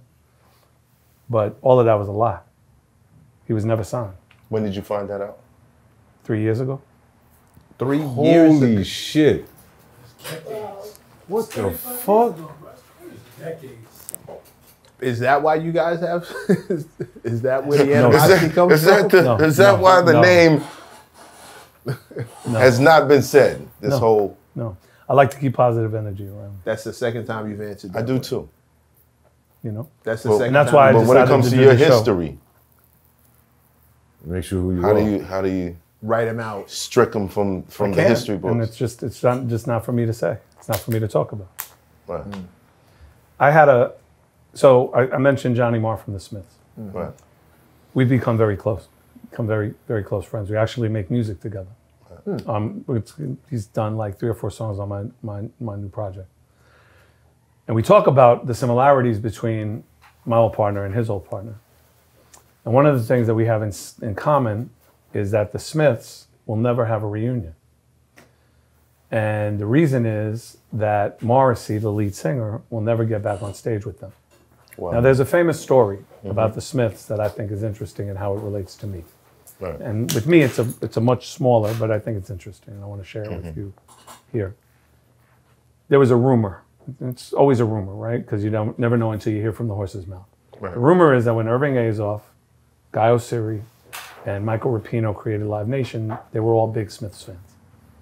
They went to Johnny and the existing living members of the Smiths and said, listen, 20 shows, $500 million, yes or no? And they said, absolutely, as long as you can get Morrissey to do it. They went to Morrissey. They said, 20 shows, stadiums, $500 million.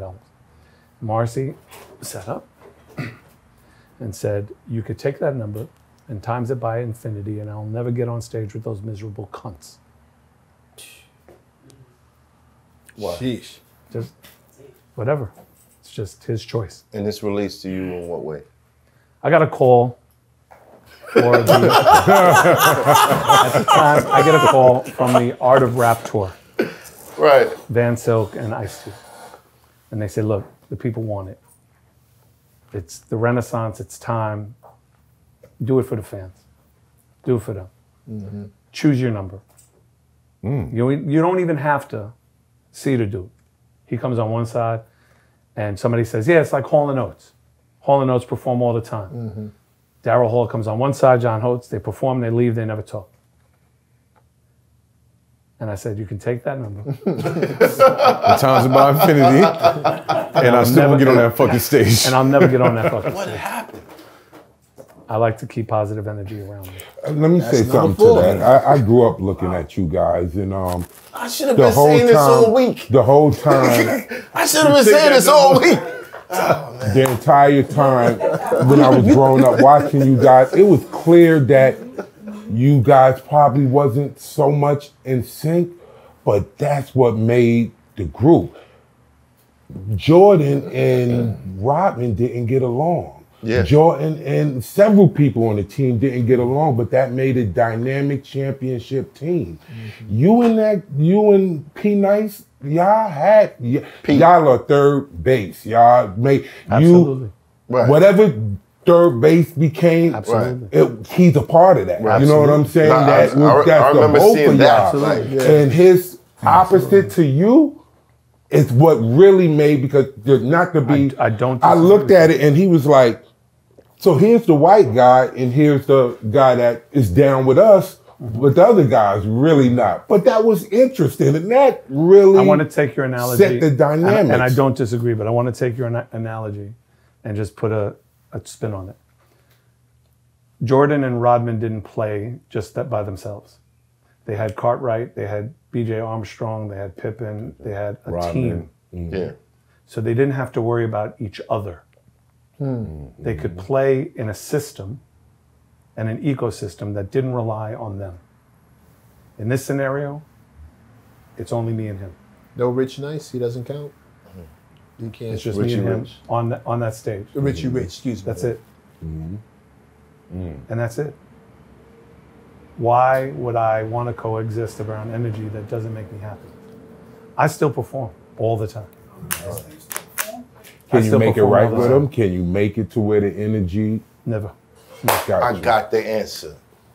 I can't wait to hear this. What's the answer, man? Holograms. It's crazy. That's not a bad thing. It's not a bad thing. It is. You ain't never got to talk It to him. is. You in your living room? Nothing. He's in his living room. You know what I'm Here's saying? the thing. And again, look, we all have our certain elements in our life that we want around us and don't. Right. What I learned in my recovery and going through my recovery is, you know, there's a tradition, it's the 12th tradition. The 12th tradition says that anonymity is the spiritual foundation of all our traditions, ever reminding us to place principles before personalities, right? For me, toxic environment is something that I cannot be around because it will deny me of my anonymity. It will take away from the core of who I am. Right. And that is just not worth any amount of money in the world. And I have created a business for myself and my family that sustains me very healthily without the need to perform. Right. And I still perform. I am the only MC in the history of Disney to perform at Epcot. The only one. Wow. At the Food and Wine Festival. Every year. Every year. Quietly, humbly, on the low, every year. And I tear that motherfucker down. I perform at the Russell Wilson golfing event in June every year. And I tear that down. I perform with Hootie and the Blowfish and Darius Rucker, who, by the way, is the biggest old school hip hop fan in the world, in Myrtle Beach, North Carolina, at Monday After the Masters. And I tear that motherfucker down. Right. What records do you perform? Pop Goes the Weasel and usually Gasface.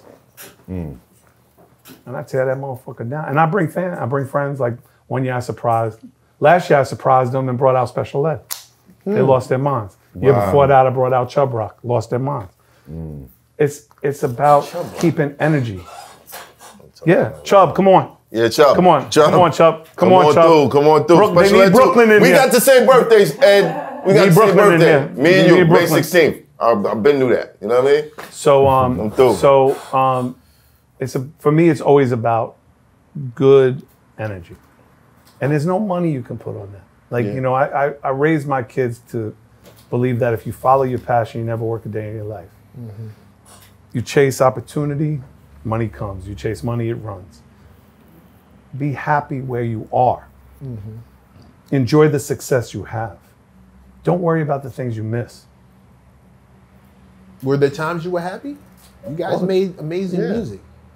When did it go bad? I mean, matter of fact, I'm gonna ask you for 2 moments. yeah, sure. The best time that you had ever with Pete, and the worst. So when we first got to London, there was a law that they were trying to pass called the poll tax, P-O-L-L. The poll tax basically stated that every person under a roof, Parliament was trying to pass this, had to pay a Wu-Tang? tax. I'm sorry? Not Wu-Tang? No. Okay. PLO stuff. Yes. No. No. You caught it? Well played, by the way. Right, Yeah, okay, well yeah, played. yeah, Yes, thank you. MC status, by the way. Right. That every person living under a roof had to pay a flat tax of 2,500 pounds. So if you were a mom, a dad, sister, brother, 2,500 pounds, fine. But in the black and brown communities in Brixton and in Camden, well, you had Trini families, you had Caribbean families, and they had 10, 12 people living under a roof. Right. It would have broke them. Easy. Because the average family at that time in 1989 was making 40,000 pounds a year. Right. Maybe 45. Those families weren't even making that. To say there was civil unrest is an understatement. They made 92 in LA look like a campfire. And we're performing at Brixton Academy with Public Enemy. Right. And Brixton Academy is one of the oldest venues in the history. Shakespeare debuted plays at Brixton Academy. Right. Amazing. It's dirt floors and speakers up to the ceiling.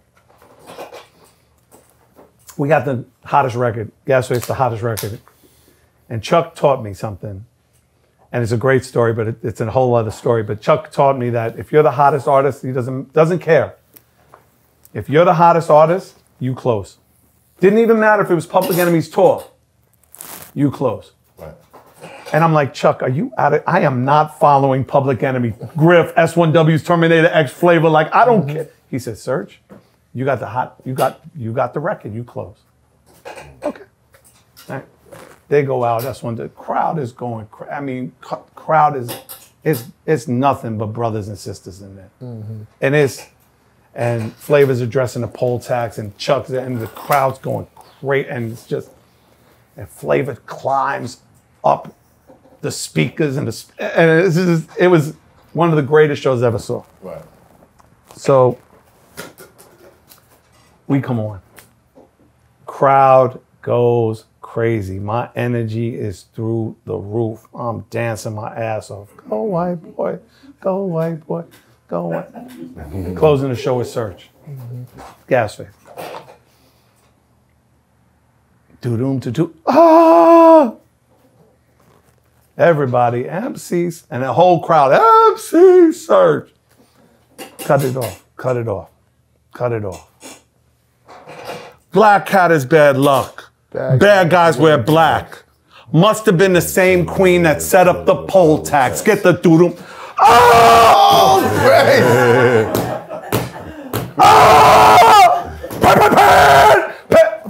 Chaos, running the streets, chaos.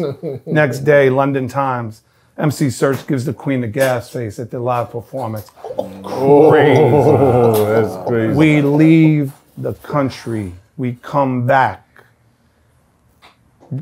Brixton was 4,000 people. We do Wembley 3 months later, 140,000 sold out. 140, was that the biggest crowd? Ever. I've never, ever been in front of 140,000 people. That's And the it's best time. everybody, and it's daytime, and it's black, white, everybody. And this place is rocking. And we do gas face. Every MC, and I don't even, and the whole crowd, black cat is bad luck. Bad guys wear black. Must have been the same queen that set up the poll tax. I just did this. And they just The wrapped whole crowd. the whole. Best time ever. Fire. This Best is time good ever. stuff, man. I love it. Best time ever. Worst time. Worst time. When we broke up, the group broke up. Come on, man. We need more details of that. I'm gonna give you that, and I, but it's the truth, and it is what it is. What was it over? He called my wife a bitch. Called her out a name. Yeah, that'll do it. That'll do it. Yeah. And by the way, that wasn't even the worst of it. The worst of it was what happened after that, when I had to go on the road without him and all of that. But I still tried to make it work, not once but twice.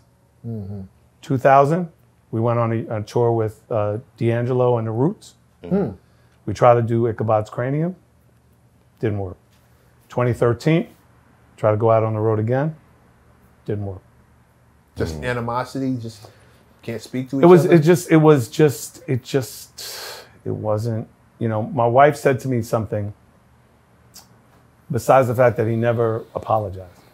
She could get over that because we had now built a life. We had 3 beautiful kids.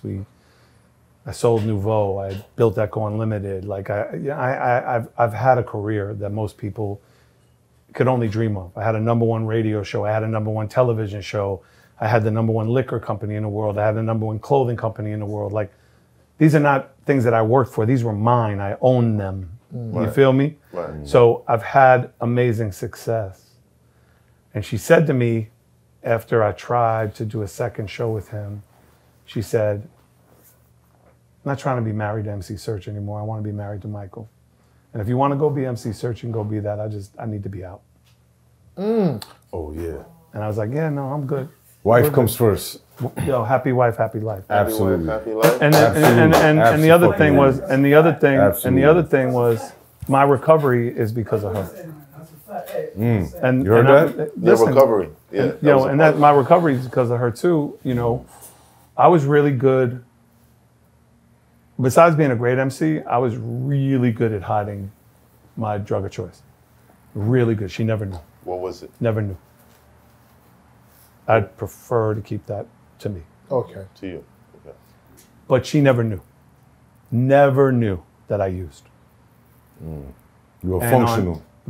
Not only fully functional, but really good at hiding it. Really good at hiding it. It's like Really good at hiding it. It's like Spider-Man. You know, I was really good. Like, she never knew. And on November 10th, I said, fuck it.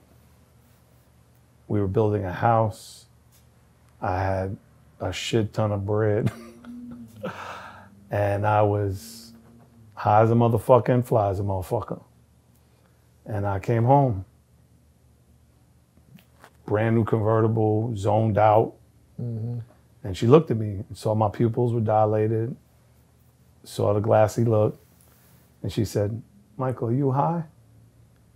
I said, yep. I'm high as a motherfucker and fly as a motherfucker. And if you don't like it, there's the door. Smacked me in my face. Kept walking the dog. And on the second house, I heard her crying. And my attitude was, I don't give a fuck. Yeah. I'm good. Look at what I got. Look what I got. Look what I gave her. She don't like it. There's the door. She can have half. She deserves half.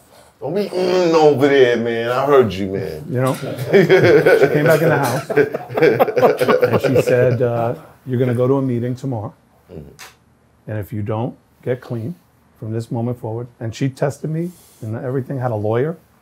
I had to take drug tests.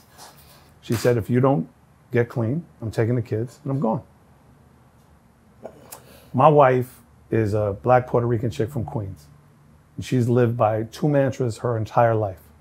Say what you mean, and mean what you say, and how you do anything is how you do everything.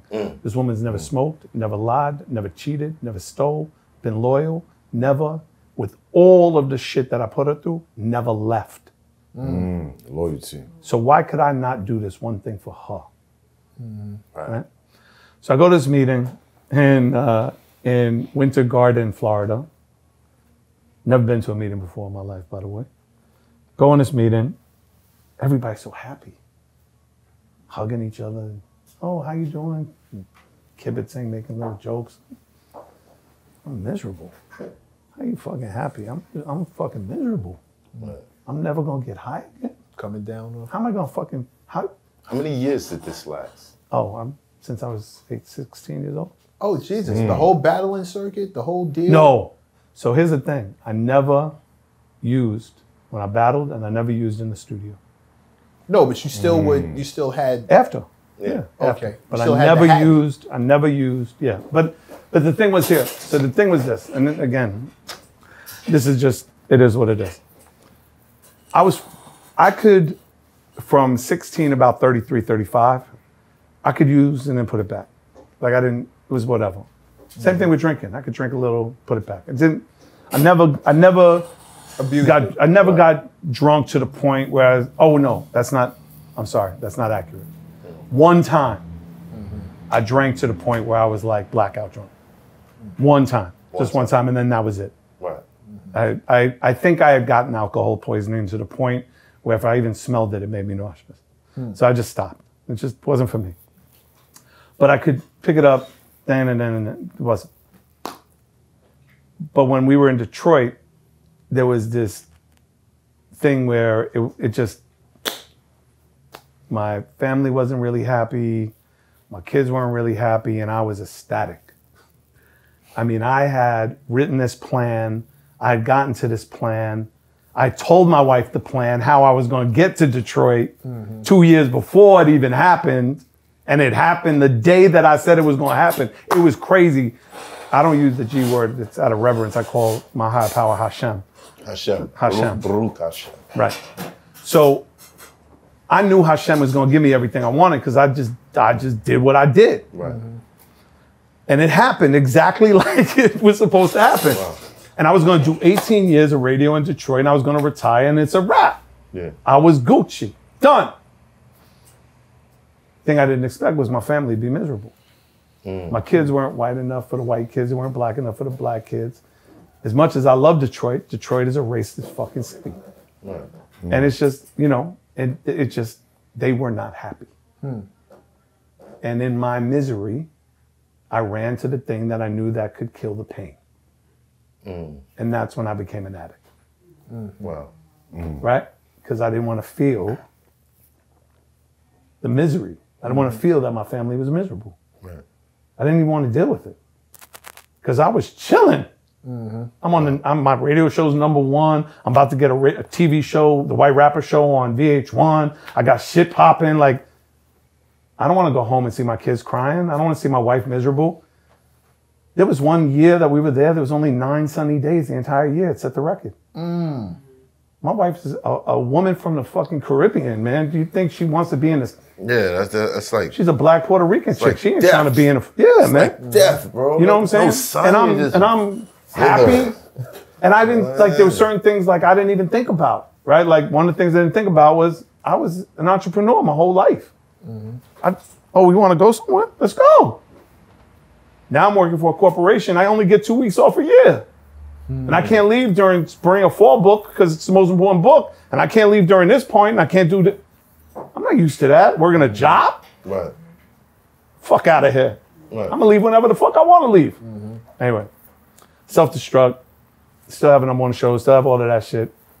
Build Nouveau. Blow that shit up. All of that shit. Go to this meeting. Sit down. And there's a dude across from me. Looks like a fucking KKK member. Got a leather cut on. Patches. All them patches say some racist shit. He got a beard. Long as hell. Big. Like 400 pounds. Got a bike outside. One of them choker bikes. Got a cut on the back. And all these people are happy. I'm like, yo. Sit down, they say some words I don't understand. They're talking about some shit I don't understand. They're going through steps I don't understand, traditions I don't understand. Going through the meeting, asking about burning desire. Fuck is a burning desire? Desire to use or hurt somebody else, somebody gets up. Fuck is... I'm like this. And my whole thing was, I'm just gonna go through this and play possum. Let my wife believe whatever she wants to believe and I can go back out. Right. Wait, maybe 3 months. I'll give this like 3 months. This guy who looks like the racist gets up and says, I'm big, rich, and I'm an addict. He starts to tell his story. And his story is my life. This guy who looks nothing like me. And I hand to my parents. I thought he was going to say some racist shit. I knew he was going to fuck me up. But just on GP of my wife, I knew I was going to have to punch him in his fucking face. I just knew he was going to say some racist shit. And I wasn't giving. I know I'm gonna get knocked out, but I gotta at least get one good one in. Right. And he starts telling his story, and his story is my story. And I start bawling. All these people coming up to me, hugging me, telling me they love me, keep coming back. I'm like, you don't love me. The fuck are you talking about? You don't even know me. You don't know what I put my family through. You don't know what I put my wife through. How you love me? Keep coming back. My ego was so crazy. I went back and said, honey, I'm the most important person in that meeting. They told me that I got to keep coming back. If I don't keep coming back, that meeting closes. Like, I got to keep coming back. Like, my ego was so crazy. I was so, my mind, no matter how successful I was in business, and I was. Yeah. I was an addict. I was thinking like an addict. Right. And I went to one meeting and they said, well, don't leave until the miracle happens. They have all these great little sayings. Don't leave until the miracle happens. Go to 90 meetings in 90 days. Get a sponsor. Follow the steps. Right. Get numbers. Dial them. Don't follow them. Like all of that shit. So the first 90 days didn't work. So I went to 120 days and that didn't work. So I went to 180 meetings. That didn't work. And my first year, I went to a meeting every day. And 11/11. It's my clean day, 11/11/11, and this year 11/11 will be 11 years. Congratulations, bro. Congratulations. And the one thing I will say, I've had, great success, and I've had a lot of not great success. And I can honestly say this: the success I didn't have, and this is no cap, was because I didn't listen to my wife. The times that I partnered with people. My wife was born. Hashem gave her a gift that I don't have. Hashem gave her a gift that you can open up your mouth and she knows you're full of shit the moment you say hello. And I disrespected her by not listening. You don't know business. You're out of your mind. What do you know? You don't know shit. And she was right. Intuition. Every time. I don't like to use finite words. So I finally said, you know what, hon? I surrender. I'm going to bring you to every meeting. If you don't like them, I don't do business with them. Right. Since then, I've never lost. She sits down at every meeting. We could break bread, talk. Oh, yeah, oh man, let's go to the MECC, fuck around, get our feet on the wood. Yo, when can we meet Chantel? Let's go to have dinner. We'll go to Philippe's, have a good time, get in the car. And you're sitting there the whole time? No, not even doing that. Nope, my wife is quiet. She's just listening, eating, texting the kids, get in the car. Nope. Hey, bro, I had a great time with you, Brody. Hey, listen, great time. Yeah. Shit was a movie, bro, but yeah, nah, I'm sorry, we're not gonna be able to do it. Wow. But when she says yes, hey, let's go. There's no waiting. When it's a go, it's a go. And I've never lost since then. 35 years. You Shout rattled out to off. Chantel. Yeah. Yep. Shout out to Chantel. Yep. Awesome. You rattled off a lot of businesses. I heard Nuvo in there. I heard Echo in there. What else are we missing? I mean, Because you haven't been the face of these businesses. no, because and I don't need to be. I don't need to be. But I was lucky enough to get equity in those things. You know, I was smart enough to negotiate for equity in those businesses. Mark Echo has been an amazing partner, even to this day. You know, he's been an amazing partner. He's treated me like a friend. He's been a mentor. He's just been amazing through Complex, through everything. You know, Rich Antonello, shout out to Rich. Nuvo, you know, I had an equity partnership in Nuvo. That was the fastest growing alcohol business in the history of the business. You know, we went from 60 cases a year to 60,000 in 18 months. Did T-Pain have a lot to do with that? Oh yeah, Payne had a lot to do with it. Shout out with Payne. I'm doing your podcast, Payne. I'm come see you in Atlanta. Yeah. Payne had a lot to do with it. And I love Payne for that because it was a great partnership. And one of the things, and what we continue to do is our company, because the other thing, you know, we talked about Searchlight, right? Searchlight. Right. So Searchlight was always about ego, right? It was always about ego. Searchlight, it's me. Searchlight Music, Searchlight Promotions, Searchlight Publishing, all that. Right. But there was no Searchlight Publishing until 2011, right? Right. And the only reason there's a Searchlight Publishing is because my wife didn't want to be a partner.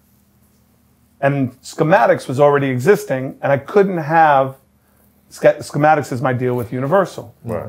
So I couldn't have a publishing deal. I have a joint venture with BMG. So I couldn't have a Schematics Part 2. Right. So I was like, fuck it, Searchlight Publishing. It never existed before. I'm going to make it exist now. Right. So shout out to Bodie James. Bodie, you're a king. So Bodie, I signed Bodie in 2011, and now, you know, he's doing everything with Benny, and he's got a record coming out with Harry the Fraud, and we got Kevin the Kid, who's worked with everybody from T.I. to everybody. Signed Ashley Rose. Pharrell calls her Super Pen. She's done Chris Brown, Seventh Streeter, like, you know, just great group of writers and producers. And shout out to my man Cedric Louis from Hands Up Management. I love you, King. Awesome. Another great dude. But I decided in 2015 that there was no reason for any other Searchlight anything. So the name of the company is 4MC Multimedia. And the reason it's called 4MC is for the names, like 4 children, and the C is Chantel. Because it's about the family. 4MC. It's about working, So Fine. there's 4 That was M's actually her and in a the C. Brooklyn Queens video, right? All the videos. Every video. Okay. She's the nurse in Triple Stage Darkness. I didn't know that. She's in every video. I remember Every video. specifically, I'm going to get the Yep. best of the book. I definitely did. Yeah. Girl, Yeah. the more now she got a ring. Exactly right. Yep. Respect my wisdom like I respect myself. Fine. Yeah, Pride a lot of bars came out when you I'll did tell you a funny. My son's gonna hate that I tell this story, but it's funny. So I put out a new record with this kid Bobby J from Rockaway called Round. Is that the one you sent to me? Yes, Yeah. sir. Yes, Fire. sir. So the reason I put that record out is it came out on the year anniversary of my father's dying. My father always said that you can't live out of community, you have to live in a community. And he gave his life to Far Rockaway. So did my mother. May they rest in peace.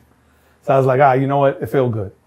So I wanted to do a record about the Rockaways and bring a new OG perspective about where we are now lyrically, and bring this kid Bobby J from Rockaway, this young kid, spitter. And shot half the video in Orlando, shot the other half in Rockaway, invited all my people. It was Rockaway Hotel. Chrome B, shout out to him. He, did his thing. And the point I'm trying to make is we were doing this whole record and putting it out. And I don't know, like 2015, 2016, when I changed the name of the company, I've been getting this urge to kind of put out music. My wife had been saying to me, what happened? But this was the one time she was like, yeah, do it.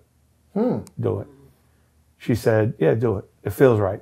It feels right. That was her only reason. It feels right. That and Johnny Marr. My wife, if I'm a big Smiths fan, my wife is the biggest Smiths fan. Wow. Like the biggest. Like literally saw them in concert at 14 years old on the 23rd Street Pier in 1986 and still has the tour shirt. Johnny comes to Orlando. He's opening for the Killers. So he's like, yo, we got to meet in person. It took my wife, and we knew this was coming like 2 years ago. It took my wife damn near a year and a half to stop trembling at the idea that she was going to meet Johnny Marr. Wow. It took almost a year and a half. We walk in, gives her a big hug. She is geeked. He comes over, gives me a big hug. We're kicking it on FaceTime, or just having, and they keep telling him like, look, we got to get out of here. He's like, shut up. I'm with Chantel and Serch. Shut up. Yeah. But then he says to her exactly this. He goes, Serch, I don't think I ever told you this. He goes, but your solo album, Return of the Product, is one of my top 5 favorite albums of all time. And mind you, my wife can't stand me as an MC. Can't stand me as an MC. You right on something. You was right on something. Stands me at the points, indeed. Yes. Indeed. Yes. Indeed. Yes. But her other favorite band is the Killers and Brandon Flowers. Right. All right. So now she's like, she's like, oh, like, she's like, oh my God, right? Oh my God. And he's telling, and I've been sending him demos, and he's like, yo, the Round Here record, man, he's like, Serch, he's like, you're in your renaissance. He's like, you're back, bro, you're back. I'm so happy for you, yada, yada. And we're talking about tracks that he sent me and this and that. And she's just like, whatever, enamored.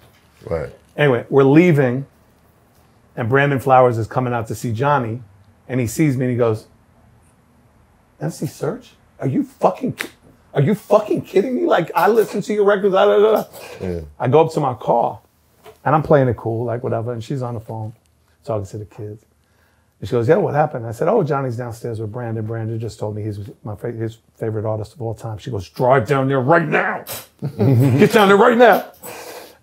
But that's, I think for her, that was the validation she needed to hear, that people need to hear my music. Music, yeah. Because for her, it's really about Michael. It's about Michael doing what I do. Right. It's like Michael building businesses. Michael, there's people in this world, there's some people that like to drive ships and some people that like to build them. Right. I like to build them. Right. My father, may he rest in peace, always used to say, you can do one thing great or a lot of things really well. I like to do a lot of things really well. Really well. Like during the pandemic, on the humble, me and my partner brought in 250 million pieces of PPE to the U.S. to sell to help first responders. Right. And how do we do that? Well, it turns out all the frat boys that listen to Third Base, they're all governors and attorney generals now. There it is. So we found out like, oh, this governor is a huge Third Base fan. So, oh, it's Serch. I heard you need PPE. Done. So I became a major consultant. Right. So now, one of the big things I'm doing now is we have a glove company, Joe's and Gloves. This guy who's one of the wealthiest men in China came here because his company manufactures the raw material that makes 85% of all the gloves in the world. And he was so disgusted, Mr. Chen, by the price gouging that he said, you know what? I'm gonna come in and undercut the people I sell my raw materials to, and I'm gonna offer a glove that is a superior quality at 50% less. So a headhunter reached out to me and my partner, Adam Schmidt. Shout out to Adam, love you, bro. And we're building this company, Chosen Gloves. And just signed 2 of the largest deals in the US because it's the right thing to do, to help first responders, to help doctors wear gloves that are better for them at half the price. Why not do that? Why not spend your time being of service? And it goes back to what I learned in recovery. I don't need to be out in the stage anymore. I don't need that. I'm happy being Michael Barron glove salesman. I'm good with that. The money's crazy. The money's crazy. The watch is lovely. Why not? Why not be of service, right? Like, why not? And that's one of the things. So changing the name of the company, it's all become great energy. So when you hear me say, well, why? This is why. My heart is full. I keep great people around me. That young man in the corner, Tremaine Jackson, that guy's a genius. He's a genius. Stand up, bro. And the reason I met him, I'm on a platform called VidSig, right? So VidSig is a really cool platform. Basically, VidSig is a platform where you can talk to your mentors, your idols for almost next to nothing. I got on this it's almost been a year and a half. Because people always ask me, yo, I need your help. I need your help. I need your help. You can't help everybody. So I said, you know what? I'm going to set up 2 days on VidSig. Monday is New Music Monday. It's a very simple thing. It's $150. Play me your songs. If I like your song, I put it out. You put it out. Yeah, I put it out through my deal with Sony on 4MC distribution through The Orchard. And it doesn't cost anything. Sony takes 20%, we take 10%, you keep 70%. I put it out. If I don't like it, I don't like it, and that's it. Right? Friday is a consultancy. It's for business. Now, how do you separate the wheat from the chaff? I charge $500 for 30 minutes. I dedicate 2 hours of my day every Friday to meet with new entrepreneurs. $500 is a fair price for me. I'm sorry, my time is way more valuable than that. But I think $500 is more than fair. But also, if you don't have it, you're not that serious about your fucking business in the first place. Let's keep it a bean. Wow, someone told me that a long time ago. You know what I'm saying? Yeah, it's real. Right. So, long story short, I get a message. This young man from Far Rockaway wants to meet with me. His name is Tremaine Jackson. Tremaine gets on, pitches me his idea. It's brilliant. It's not great, it's fucking brilliant. So we go through it. And the whole time, and I would love for him to stand up. If I bullshit once, please stand up and say, Serch, you're full of shit. The whole time that we were getting, well, I haven't said anything yet, in all due respect. The whole time that every time we got to another step where he got excited, I said, bro, we got about 99 more steps to go. Don't get excited. I know it's exciting because we're at this point, but we're not there yet. And then we get to the next step. You'd be like, yo, what's going to happen? Said, bro, we got 96 steps to go. Don't get excited. Right? Keep things realistic. So he paid me twice. The other idea is so fucking good, bro, that we're going to launch it probably next year. It's going to happen. It's not an if, it's a when. And that young man right there, that young man sitting there in that chair. One more time, man. You're looking at $100 million man. That is going to be a gentleman. That gentleman. He's got such a brain. He's got such a mind. He's got such a mind for business that it's not an if, it's a when for him to be and take care of his family, take care of his son, take care of his girl. It's not an if, it's a when. So to be on that path is amazing with him. And people reach out to me all the time. There's a woman that reached out to me. She's got an amazing, she does a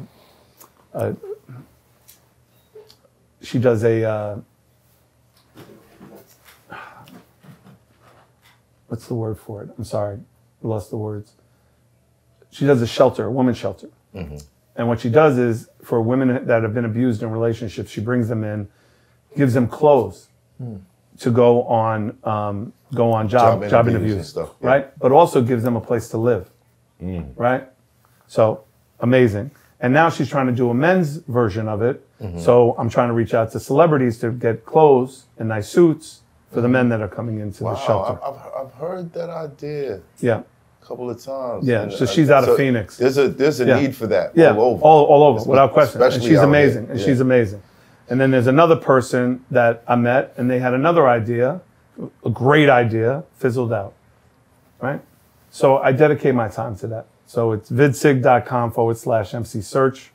Feel free. Make your time. Can you say that one more time? Yeah, it's vidsig.com/MCSERCH. Yeah, So- I might be the next 500 That's fine. to go through. Dude, You know what I'm saying? that's fine. Although I know you got money, so I'm gonna charge you $1,000. The pocket watching doesn't stop. It continues. No, It's hot for trapper turn smack rapper. Only smack rapper that you know is smack rappers. Got bars, I can hang with the backpackers. Trap star, I don't hang with the backpackers. I'm in the hood with the work, you heard. Making fiends leave earth, you heard. Got your baby mama thirst, you heard. Feel the flow, nigga, throw it in reverse. This the wave you need to see.